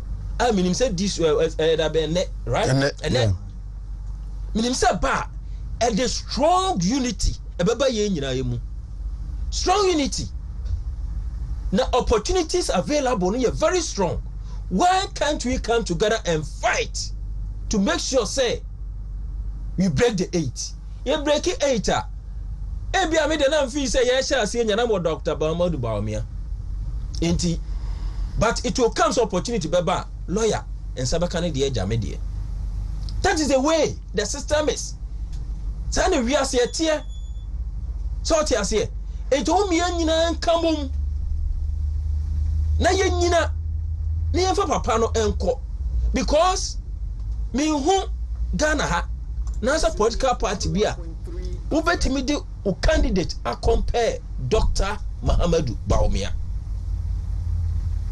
Ye hwe ye na eye me ya sometimes me sire say amanfo portray ti said na na dan kwa Akufo Addo oba ye wonye hwe but say ye kanokure e kanokura sometimes ya na nya me nwanwa say asamoa John Domani Mahama kan no time or can sasa ne ma call for so kan na enye but massa sometimes you know correct say Ghana for will be a yare referee so kan okure pa metumi aka sa akire wo because ye ready na menu adokumuke ye wo education sector no we understand the value of the free SHS e very strong hwe na me kwa ye me colleague baako no o chen ye de ye wadu no the defense ya on the defense throughout square near crawl. But because of Jobeson Moabo nti ya wadu ntimi amfa dia dia media channel no kwantimi ampesiu and then KBA ya wadu so have been one of the chief executives and said directors of big institution e me catch enema so my papa brand new school no he was very intelligent. You people are fortunate today you have Nana Danko Akufo Addo. Every family if you biamu ewo anya bia kola bia o bia so person wo make you future na dear you will get it akonya ho ene omo musuansa na djuma even say wo benya akwala akwa so no betra eden because obi abako school first na nka jemeba me de beba ebrew mane benya akwa ene ne ntra say na be yo betimi akọ school no ene sa de nyina twam ene atwam into so nya the vice president wo boa the president aba watimi atu sa na mo wei na nipa se bi wasua na adina na mo ase na wo say ya de ne be nya yi ana be so kire say let's look at the planting for food and jobs. One to say one factory agenda 111 sani ma we nyina fi na na dan ko Akufo Addo mere so wo no ene de baaye ene it's a testimony to every Ghanaian and then the youth and your fees agriculture yempe no go to the other area na hwe ne emrante ne mabawa wo into agriculture mo yekua djuma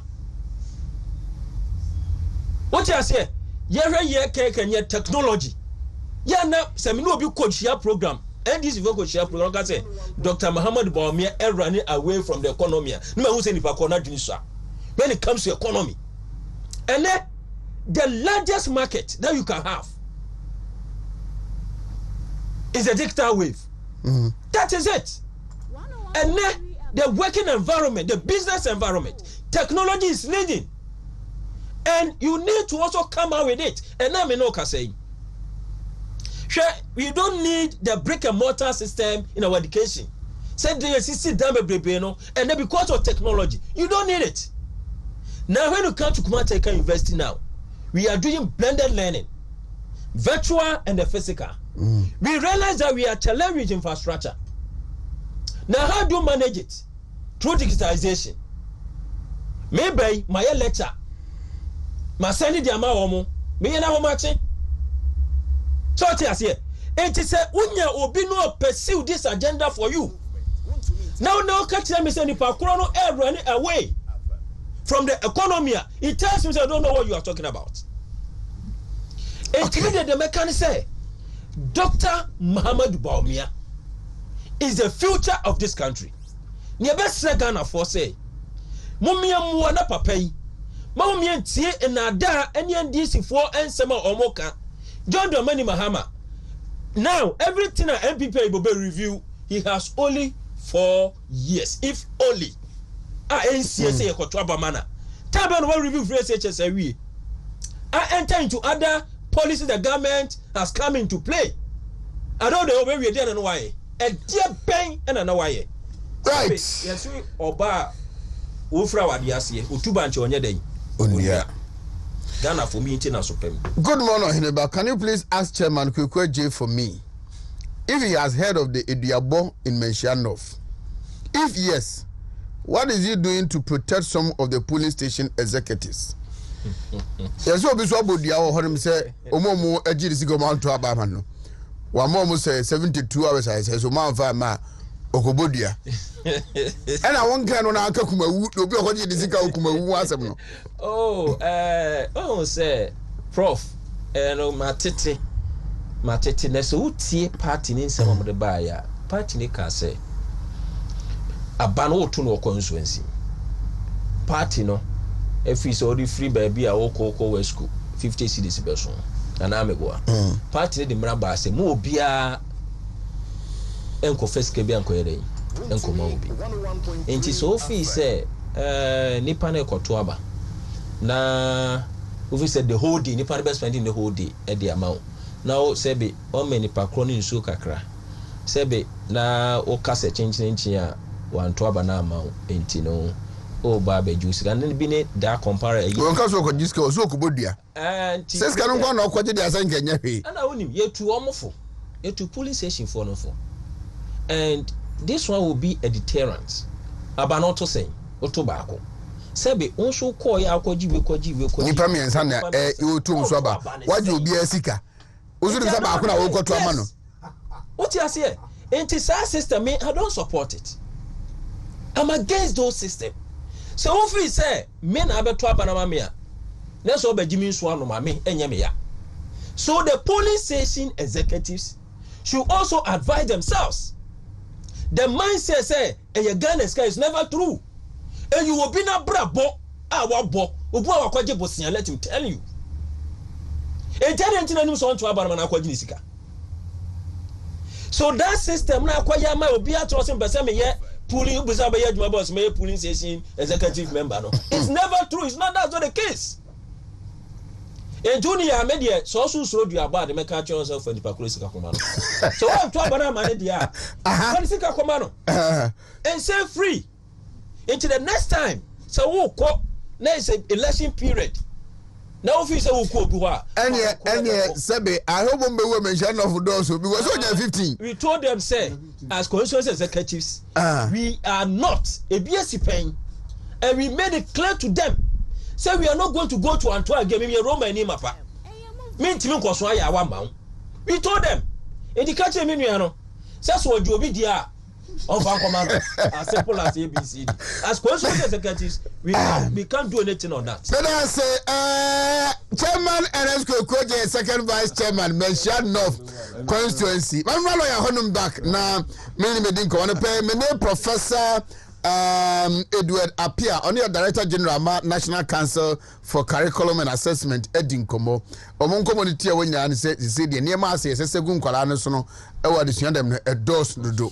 na say oye pure science a we here say obey physics, chemistry, biology, we was acquire integrated science. Ya de crona, oye elective maths, commerce no onye bio.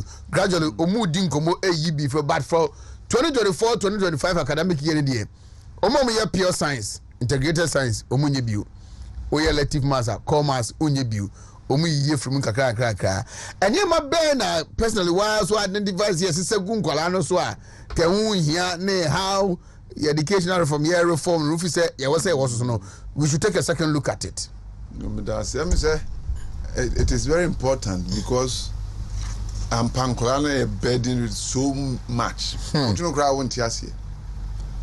some of the courses course say ni pano baby or person branch in the career and yet relevant in hands of for the chinchina.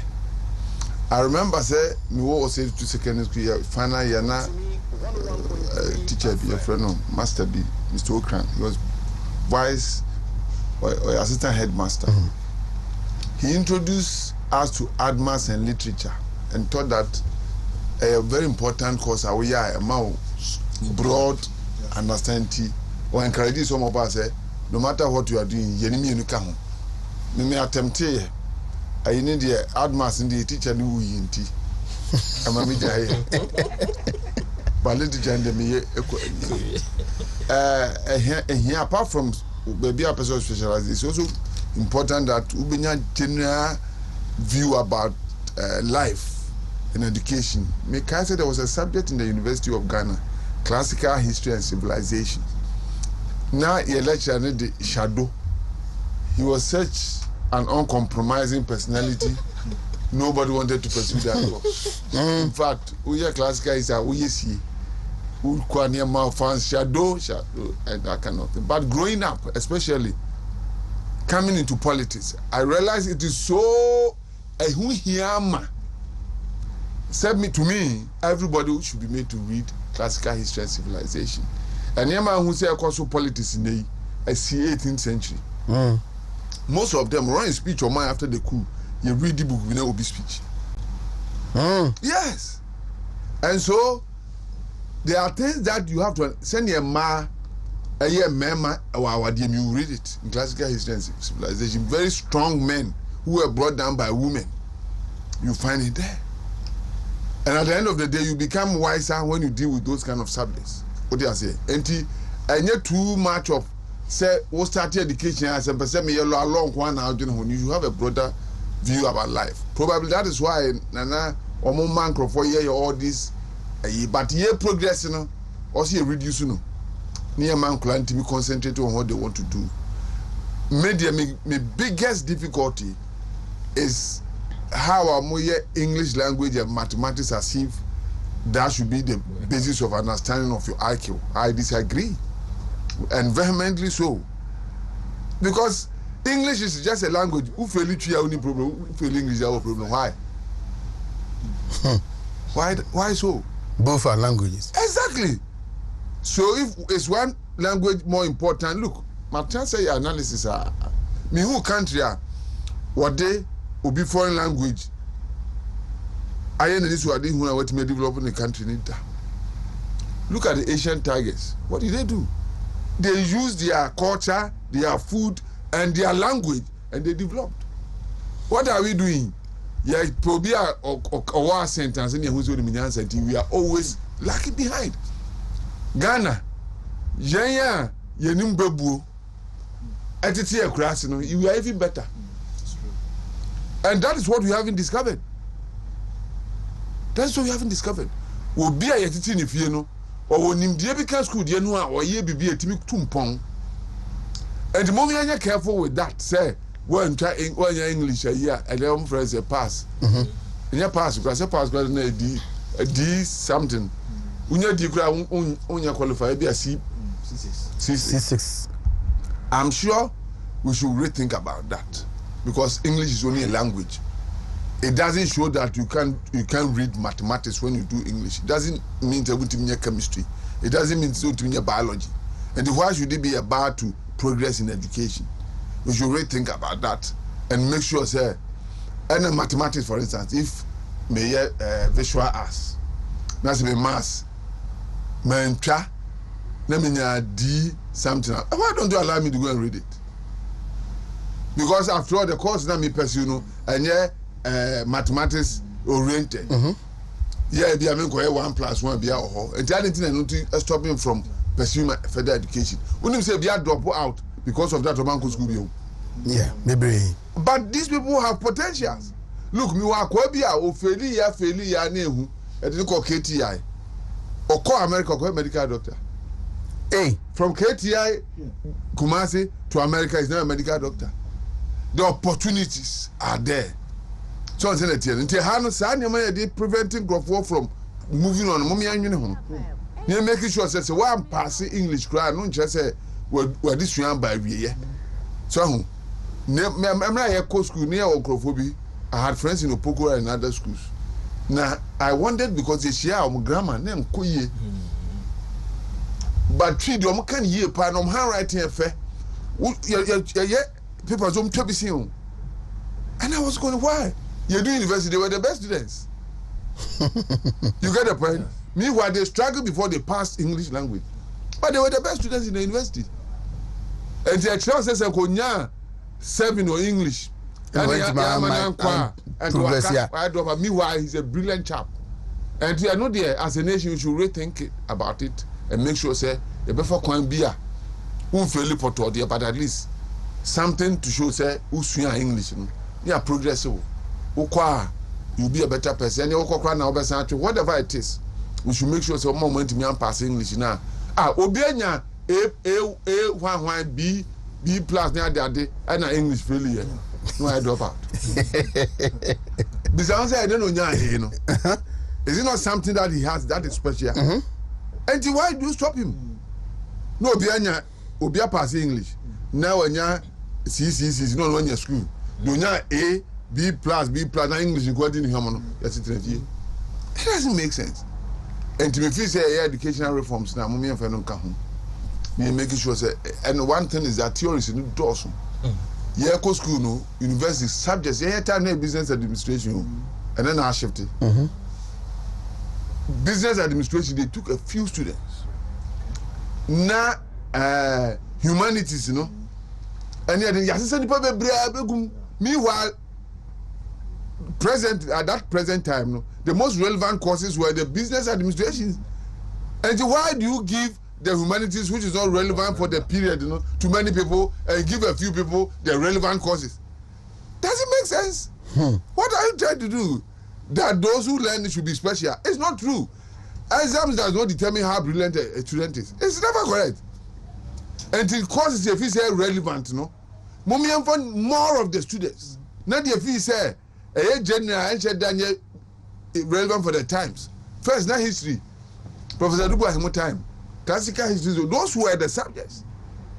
And then time necessary. And I will say and in the period the course are relevant. And they are relevant for today, no. If the students are 100, let's take 80 or 70.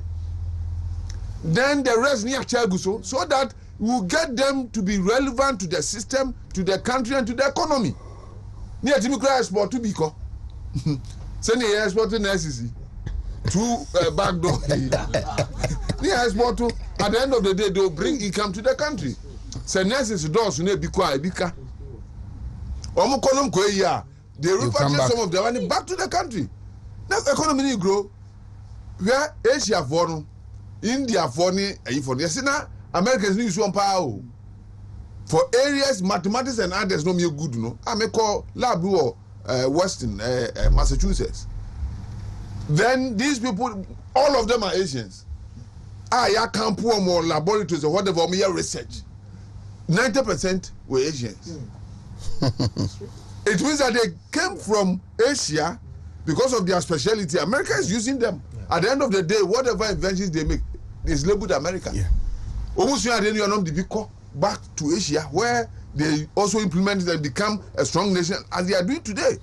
But the main media, one more migrate and any problem. What we have to do is to produce more. So you be waha. They are better people. So work attitude, utu kwan kwa bruti na ba work at change absolutely unko tell you mu check na me ka say nka ban uska ka say national service e man kwa na kwa no UK yes oko school no was aye adwuma for just 6 months yes obaba na what obaba refined very refined yeah that ba 7 doors we so yeah here for so that ba here for so that ba we are behaving like that ba uka so bi nya adwuma nko school obeta ase obeka che ha if it were not for akwanto na yenim say sa uko school tumi ya adwuma o this is we school until why ya adwuma that was our mindset and it's still there prevailing what you say yeah no the balance in nature I work to our advantage enti mango bar ni akote edi area ni twema ni atwen ni ya de foforo upa akranti a okongurema na kosun kuntuni ani that is how ya no no ayibi bibia upa bia na onya bi wonwuram enti ya anwe se benyan na nko ayi nkranti da enwa ukonyo enwa ayede ufo gbogbo na ko ayi a na otete enwa ne ba enti ya ni nyanza sa enye enwa na se ya de chemicals go ya san ya enwa emre ye nim se enye e ba ni akotu and why because we had a rich natural resources yeah the nipa pe bia nya me de che ye kwa including minerals bibi o de ma ye kwa enti saa no na visa me papa die enti me nya one room demu a ajaba visa no I also build a house and make sure that my future titi ajama ni ye wo school na da ma no wusi omo mo sika ajama ni nyina are doing well. Do you know why? Because they knew that if they didn't work hard to achieve those things, there's nobody to support them. And then Udi Ajababi in code a question office where you see how he works.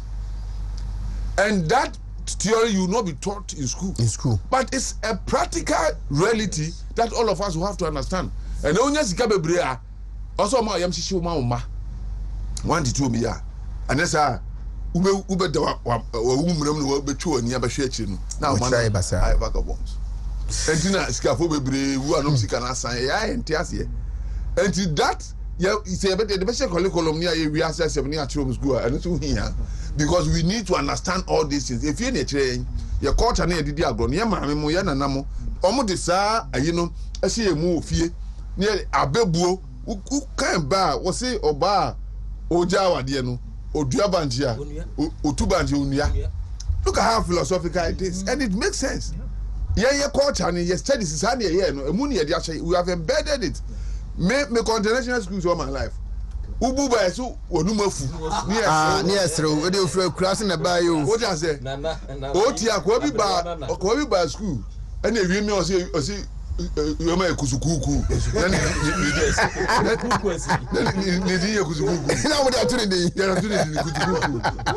Meanwhile, the man was using a rich language. Kusukuku. Now, Brony nya kusukuku. What do you go? Brony nya kusukuku. Sad year ni na. O say to me. Everything soon is down. Near microphone. Say, "Nya kurasi ni na ka ebubewu." It is the beauty of our culture and our language. You need to start communication. Buba. I wish I could do that. I could do. You get the point? Because it's so beautiful and rich. But yet, you are calling them. You see, Brony Brony no vernacular. No vernacular. The people can implement to a fear. I apply for school above here, no, or catch you as a cabrofo. What about here, no, on cabrofo? Now, Brony, Bravo, Diadeba.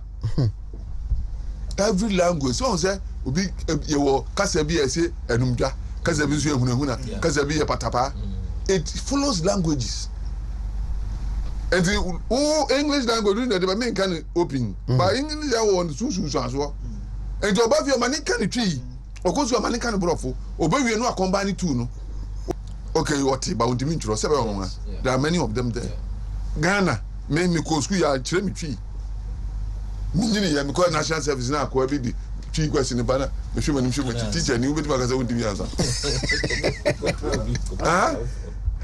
so in my own language I've become an illiterate. You read the Bible English with the twi man na me struggling. Then I tell myself, what is this? Who brought me this far? You get the point. So your education now moment you have a language in a very prominent part. So you can say atom and not asium. My definition is so deep, Baba. na say you can twi mu tire o say you kuzugugu ana odi ayi na wokwa babadie om babadie ni right it's so easy to write and pass no me da say chairman yeah mo da so classroom mo da so try dey ntino I love this topic. In fact, say share the new curriculum nom de bana. Me always also school na say year course go to say na ye kora dey ntino me sua we. You ask yourself questions. You ask yourself serious questions. Say that dey me sua kora ye course be African studies, Afro stars at the university level. Na what di baba what me say adena wo sua no motivation cry then but wo sua. Yes, say university education universal it makes you open up and correct. Now you share the courses or more touchy. Yes, and man colano program some in the door so do. And there's also colano co school pan and a bag. Is it and check sisi be omoya. Sisi ya de nanka yemre wan nkokro afo. But so say obi yes science. Or ye the difficult part of science. Yes, see the pakon san me core science. What the yede? What the yede? Obi ye add mass. Add mass. As the difficult aspect of it. Yes, it's a core mass. As a duplication of courses, of which it doesn't help the students at all. What you share results now? Obi add mass biano core mass. Both no born rough. Science students, why you call a science now or born add it up now you day. So it doesn't mean I think say now the way you have structured your educational system is the best. Now, how do you come with the curriculum? You come with the curriculum by going to the industry to check the human resource needs of the various industries. Then you plan your curriculum to suit the needs of these industries. That is what we are doing now. And I love the way educational minister and the government the STEM system now share your universities in Swa, technical universities. You can see the infrastructure, the machines that they are springing up to able to bring these people to where they want to go. Now, so we share your courses now these days here now. So by university now we try to make sure say another lawyer can when you're science student, but when you good, you want to read engineering. Near a culture will say 1 year science. It was secondary school for that matter. You can't be an engineer, which is false. Until now, when you come to KSU, we have 3 engineering programs. That's 1 year science in Kurawa University. 1 year science or SHS. Senior high school. You have 1 year. Wow. Yes, you have 1 year to do the pre-engineering. Then to win your basics now they you move. So it's here. And within your 4 years, you know, so you're auto, so you're there, you at the end of the day, wherever the students want to be, you can. They can. So it's here. It is already we are near structure in education now. Looking at the policy guidelines and the focus of the government now. Now the universities, especially our end, have made in such a way say we are not going to disadvantage any student, no matter the course that you've read. We do no more. Course will be a best way we make sure. Now we'll be all English. Fine. 1 year English, we have designed a program, diploma programs for you. We'll prepare you when you are lacking. We'll prepare you from diploma level, then you move to the degree status. And to that kind of say, courses should be abeye musumbi esoyen na ma ye different ye nkwada education. In fact yade e ha adwen. Until now the institutions are wising up now to see say ma me nyusu eniema bi enfam prebe ko so akrebo owo SHS na twini mu miesa ana wo the well of the future of it. Enti courses be na amana koye. Yeah, kwakoye.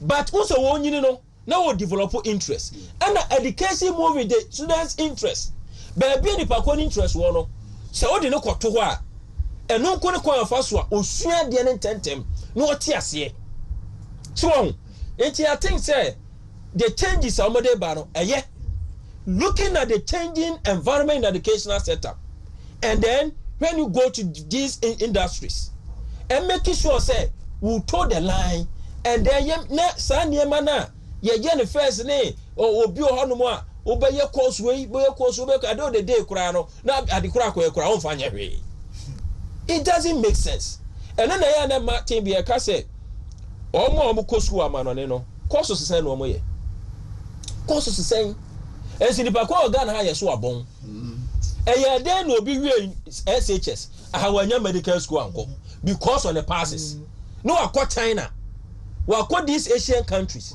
no akọ medical wakọ medicine oba ya sexual ascension or try ya no pass no practice so you can see say we are not helping ourselves I think say where we are heading towards is good yen nyina ye mo mabani e say the needed training to the teachers to the implementers wombenya the needed logistics so that this strategy can be implemented well because these policies back now you don't have the needed finance the needed logistics to help to implement it any asesana kura enkaye into right I think it's in the right direction and we need to support in fact someone penning for na can is very important I say na lawyer ka ya mamre ne amane your secondary school I'm no now say you treat teacher cry no unza ne yatu ne di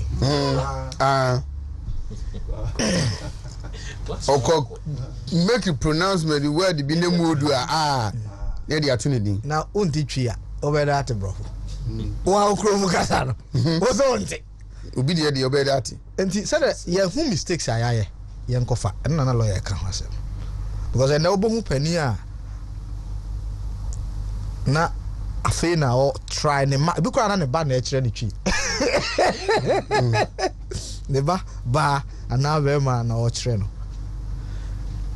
me ka we ama me de ato me mpanimfo no de no so say Ghana de akye so hwe Cuba doctors are omo free horn ma omo bana na hwe omo facilities na ebi te say Kumawu district hospital president ebe commission no dom de ye training no teaching hospitals no ebi te say Afari district hospital na president the baby formina so once we are getting these facilities well class facilities no I was say to me makwai na baby a ye here yen crowd ye money ye mrantie ne ye mabawa no wo mu interest because obeko universities no bia na kwara na twa enso na wanya medicine no mu kwan beso ye doctor but this sign say dodo na omo fa ninti meanwhile no ene okobekwa hospital a champon sha say president Kufuor abewie ya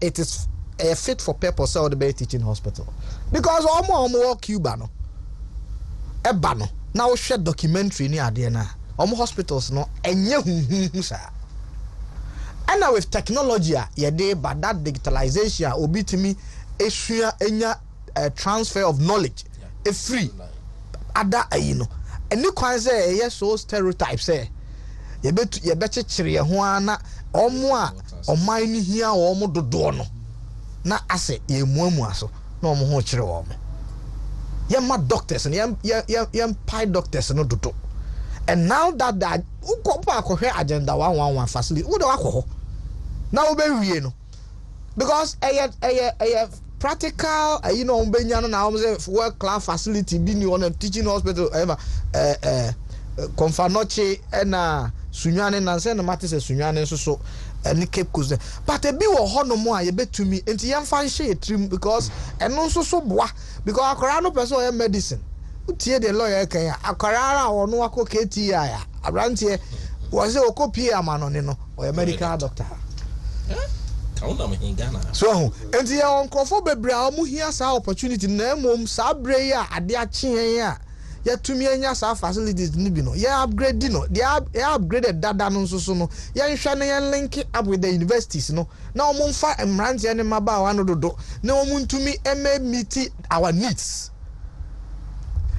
ebiem a mɛka ne sɛ wohwɛ sɛ yɛn nwoma sua baabi a aban ɛde ɛkɔ na onte ase a ontumi nye this abre ya yenya omo te ase no yes yemfa sa opportunity we no na oman no benefit me hwe STEM schools no bi e o TV so ultra modern so na oja omo kwai wow na oja omo kwai yeradu tum ja omo kwai de omo akọ eho visual art students eho na afi na Matthias say omo prepare omo ansa kra na and obi o visual art there engineering omo na church draw dines animal yi hye architecture ne na ka say dem ka na minim say omo ye brilliant omo all can utie the minister of education can say omo there omo onim there no kra say practically they are good.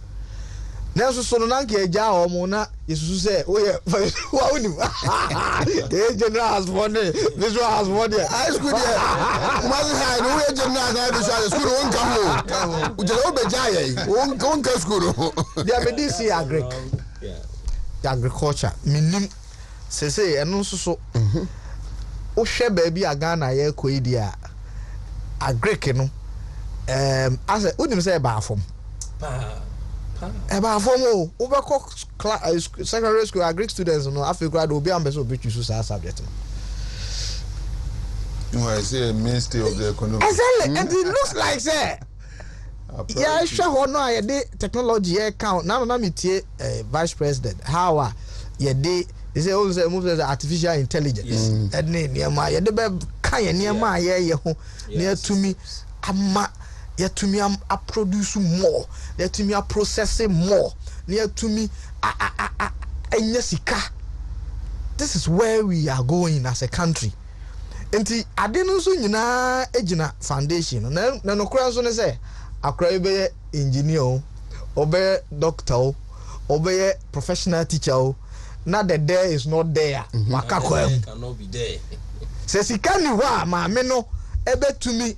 Ade akora na secondary school nkora no bebre ni so ade hunu academy because na sika ni ho papa ne maame de no be ko second but say o tire BC na akokodro wom yeah and now ye ko monitoring na wo ko hwe nkora na omo ye BC no anya afa na basa obi a drop it because of registration fees owie ye nso de o ko twere nso so wo se o ono ko twere kra o ntimi nko secondary school o ntimi nko Tibet me ho Tibet mono no omo be si bi ho na da me kwa pro me ne MP ni ewura honom o se he technology o se den ewura studio ho it is omo ye trader technology almost studio ho na me say hey ade na mbuso omo say no so nurses no a omo ye adwuma o polyclinic ne yi no omo run evening programs kra ma omo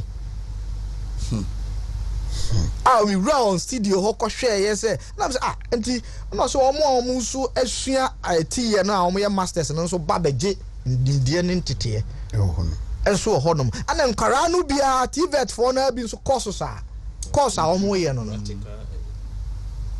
and who hwe ba bia Ghana ne ko na mesre say e wo say ye nyina direction e clear all right signal no ye clear ndi ye nyina ye mo it lawyers say na shebadwafo say ompese omusa institute that spirit of patriotism no omu bi onto mo sha say shebadwafie and once every week MPs in our recite the national pledge omo he say omo the national anthem na school for no say omuka school for omuka ebe can home and then their committees 30 members on the committee omo reduce to 13 so there be omo be hare omo na the effectiveness by the committee on economics, committee on planning, and then another committee on intelligence.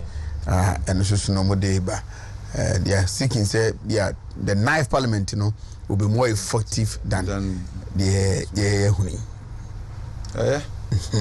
in fact, on my maybe a stereotype, the young Kosuda. Once the discussions here, educational reforms. Once a bit banner, Titifono resist. Yeah. Change. Yeah. So why observe why? Anytime we see change, we resist. And meanwhile, you haven't seen what is coming. Yeah. You haven't practiced it. How do you know say to not work?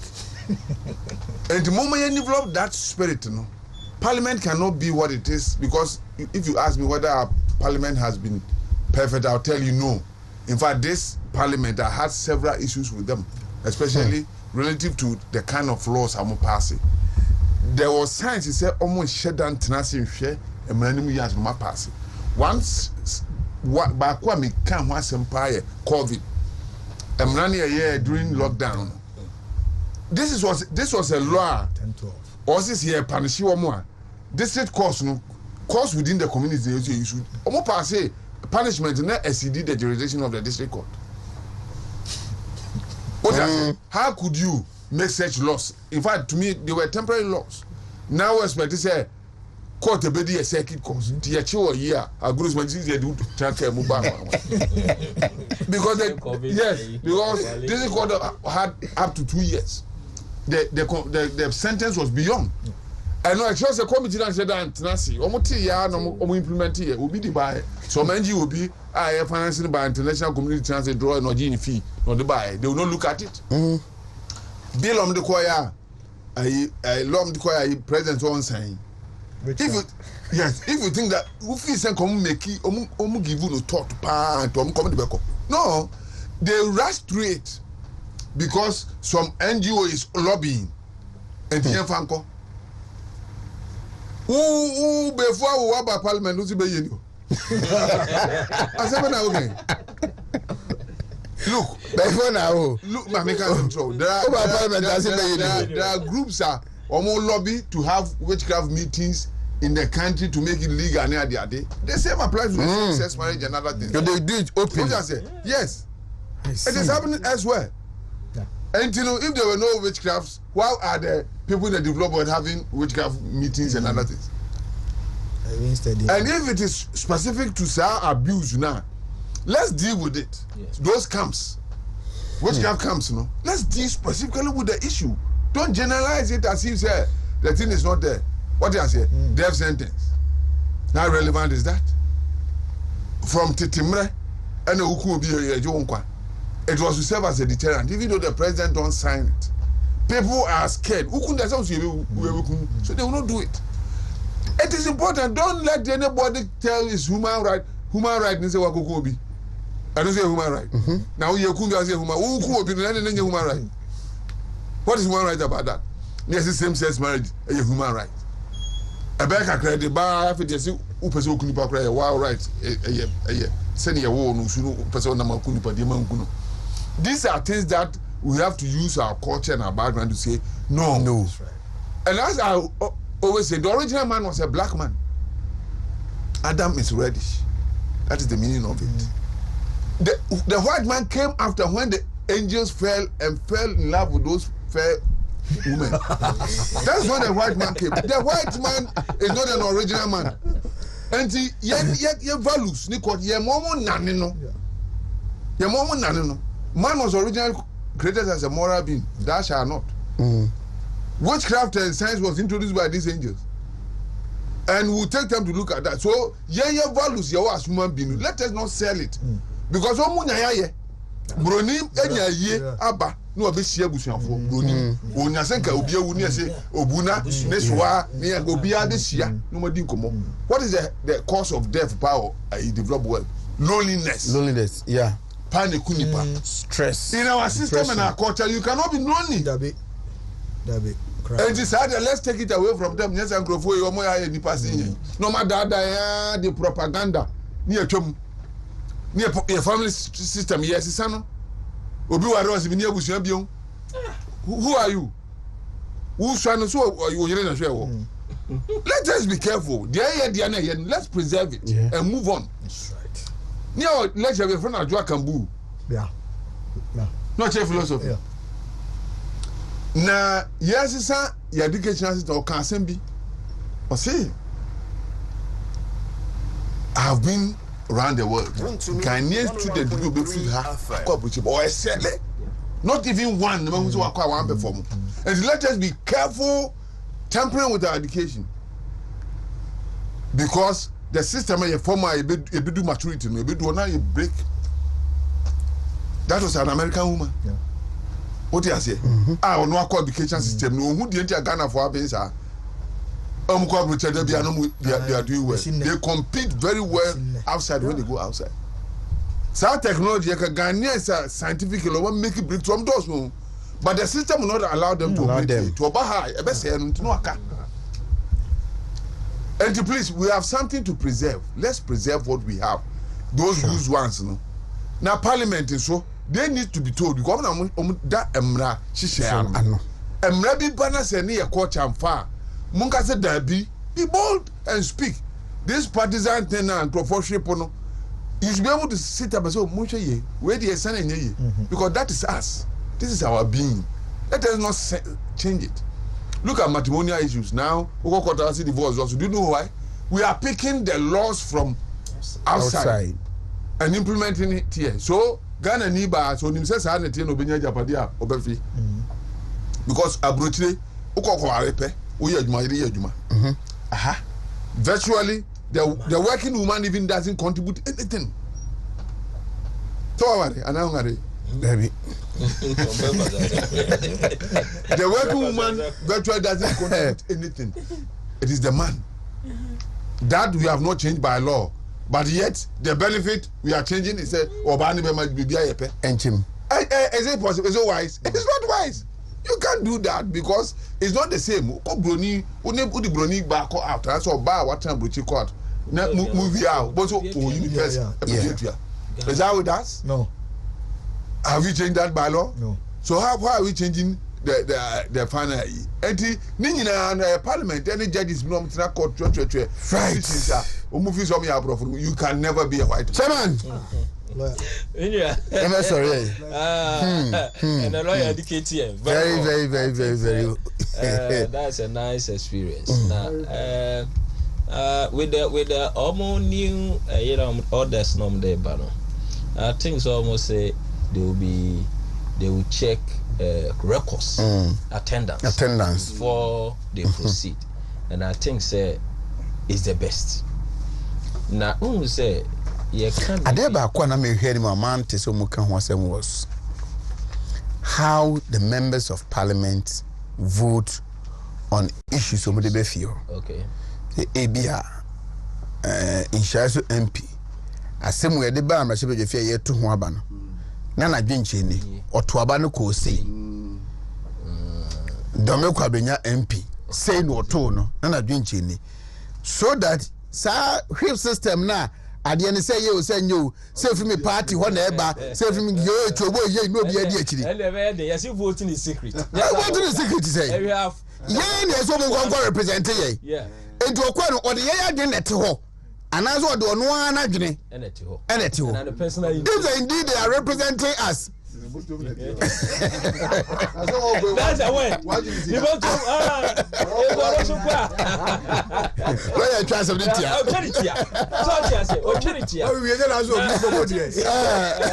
when the business environment is changing, you also need to change. Of course. And I think almost who say and maybe because if you more take parliament for a right. Send the air so go in a only business. A basket in Saoma. Until said there are critical issues and son or more. But oh no shemra and I to a head count. So they say who school more ye say oh wash shemra now the crocking system about local government institutions. But one kasa holding measures nearby, you know. So say Solomon a feminine pro. I think is a discipline matter. So here Domode banner is good. We need to pick it and help our system. Because here Nyanesa now one man shape the way they do their things and more the system. And I feel so the number on every committee now 30 a dozen. In the Kobasa and in the Bagun visa and Mama Korana 15 Kokura. So leader say many a times we will be at 3 or 4 committees no more sit at the same time. No. Never back with that 3 committees. Or Kotana had 10 minutes. No, about it's not. Could be at least. At most 2 committees. One select committee, one that makes you more efficient and effective. And at least you can also able to contribute. In the 30 discussing issues. Obiakas or are they up the ideas? That's what bring I do the day. Mutumin discussing one and you pray with. So what you say. But so mutumin reduce size. Now a bois a moment effective. A bema jumedi wo mudi enu so content him. So what you say. Go name board the back up na parliament international and then you say na delay. But with this one idea a bema jumedi no be be content him. Am bomo jumedi so omo so wan ha omo. So I think say it's in order. Say omo to make changes never omo jumedi. Yeah, sorry. They say the lawyer can na. I won't punch him. Say look say motivation who's as one lawyer can no is real but very important. Okoye no e kakra di nanim. Nti obey the business. And obey the papa no be tuanika. The mummy share basics no so ye kwan fa so yes adem. Secondly, so o share ye mra share bedwafo so da me share delegate me na say say ujitum say oye campaign MPP ba power say ane nti say ye the police lot ba ye teacher recruitment na party ni Jews can san wa ma obi a ya na how say ane now say what is the difference between eno and okoto aba mo bi na oji ni ska no how many nti if who sell vote na mana onya vote no the opportunity of course. I think it's important say sa ehono kwan the whole architecture no nipa no kra fa so de ko mrahye bedwam no it's very important because the draw our mrahye bedwam kra na adwen so kra so what ho but na adwen so ni ho because a kana majority leader has said a number of times say omo effectively omo parliament adwuma no omo 40 yes. And I say a loss committee work. Who say omuna omu at all times, both sides. Also mumro 40. Wow. Because I can't and he repeatedly because I'm making a lot of issues and this omu to me na omusu nyo masum die kakra. Ya sumdie ne se sebi previous and so omo nko town no now na mum yenhwe de ne call ye no system na de ne call ye no na system no enye bit moderate na on trans no onya dwuma because said a card down so a odwuna nsisu o nya kwa na emanshi me service of parliament sometimes some of them ubehu say ne pay no a ne okwa akoje no nze ya je na mtisemi nyina na eka ebeba no na wadi awie kura anza na aba enti eka no so a oyeye na so okukutua so me hu ne se fundamentals na wo se ehwe hoyi a ebeboa na se ekwan ofa so to na aba no so no oh here system no is that also on any constituency no but the whip system no constituency no beka na whip system no ne constituency no what do you think will happen once I practice fusion of functions in there sa na beba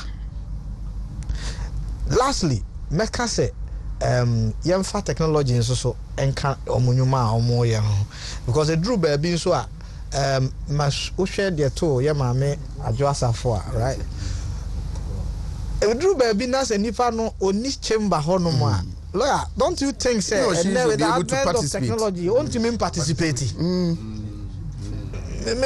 dey no say it me ya ne sa so na omodwene ho na ya because obi ho so na genuinely e bi kra na oman na soma no baby but e kwan da no ho ho kra no betimi participate in the debate and na say one rich committee so yeah kono my mfa ye rain visa and this is near man be kwaja ye near da so ejina fa konte said the Nokia atena hɔ ama Saba be take you over. Lawyer William Kusi, a senior lawyer, Dominion Chambers. But your Dominion Chambers no word doom. Chelsea House. Chelsea House, a word doom. Ultra Poku Trading, Ultra Kubanga, the next building on your right. Now, more party as Mboko Mongo. And then, Chairman Ernest Kwekweji, mentioned of second vice chairman. Also a lecturer at Kumasi Technical University, and my very brother Samuel Ade Ejikum Kumawu DC. Now me had my channel pa, ebe se shiana ebe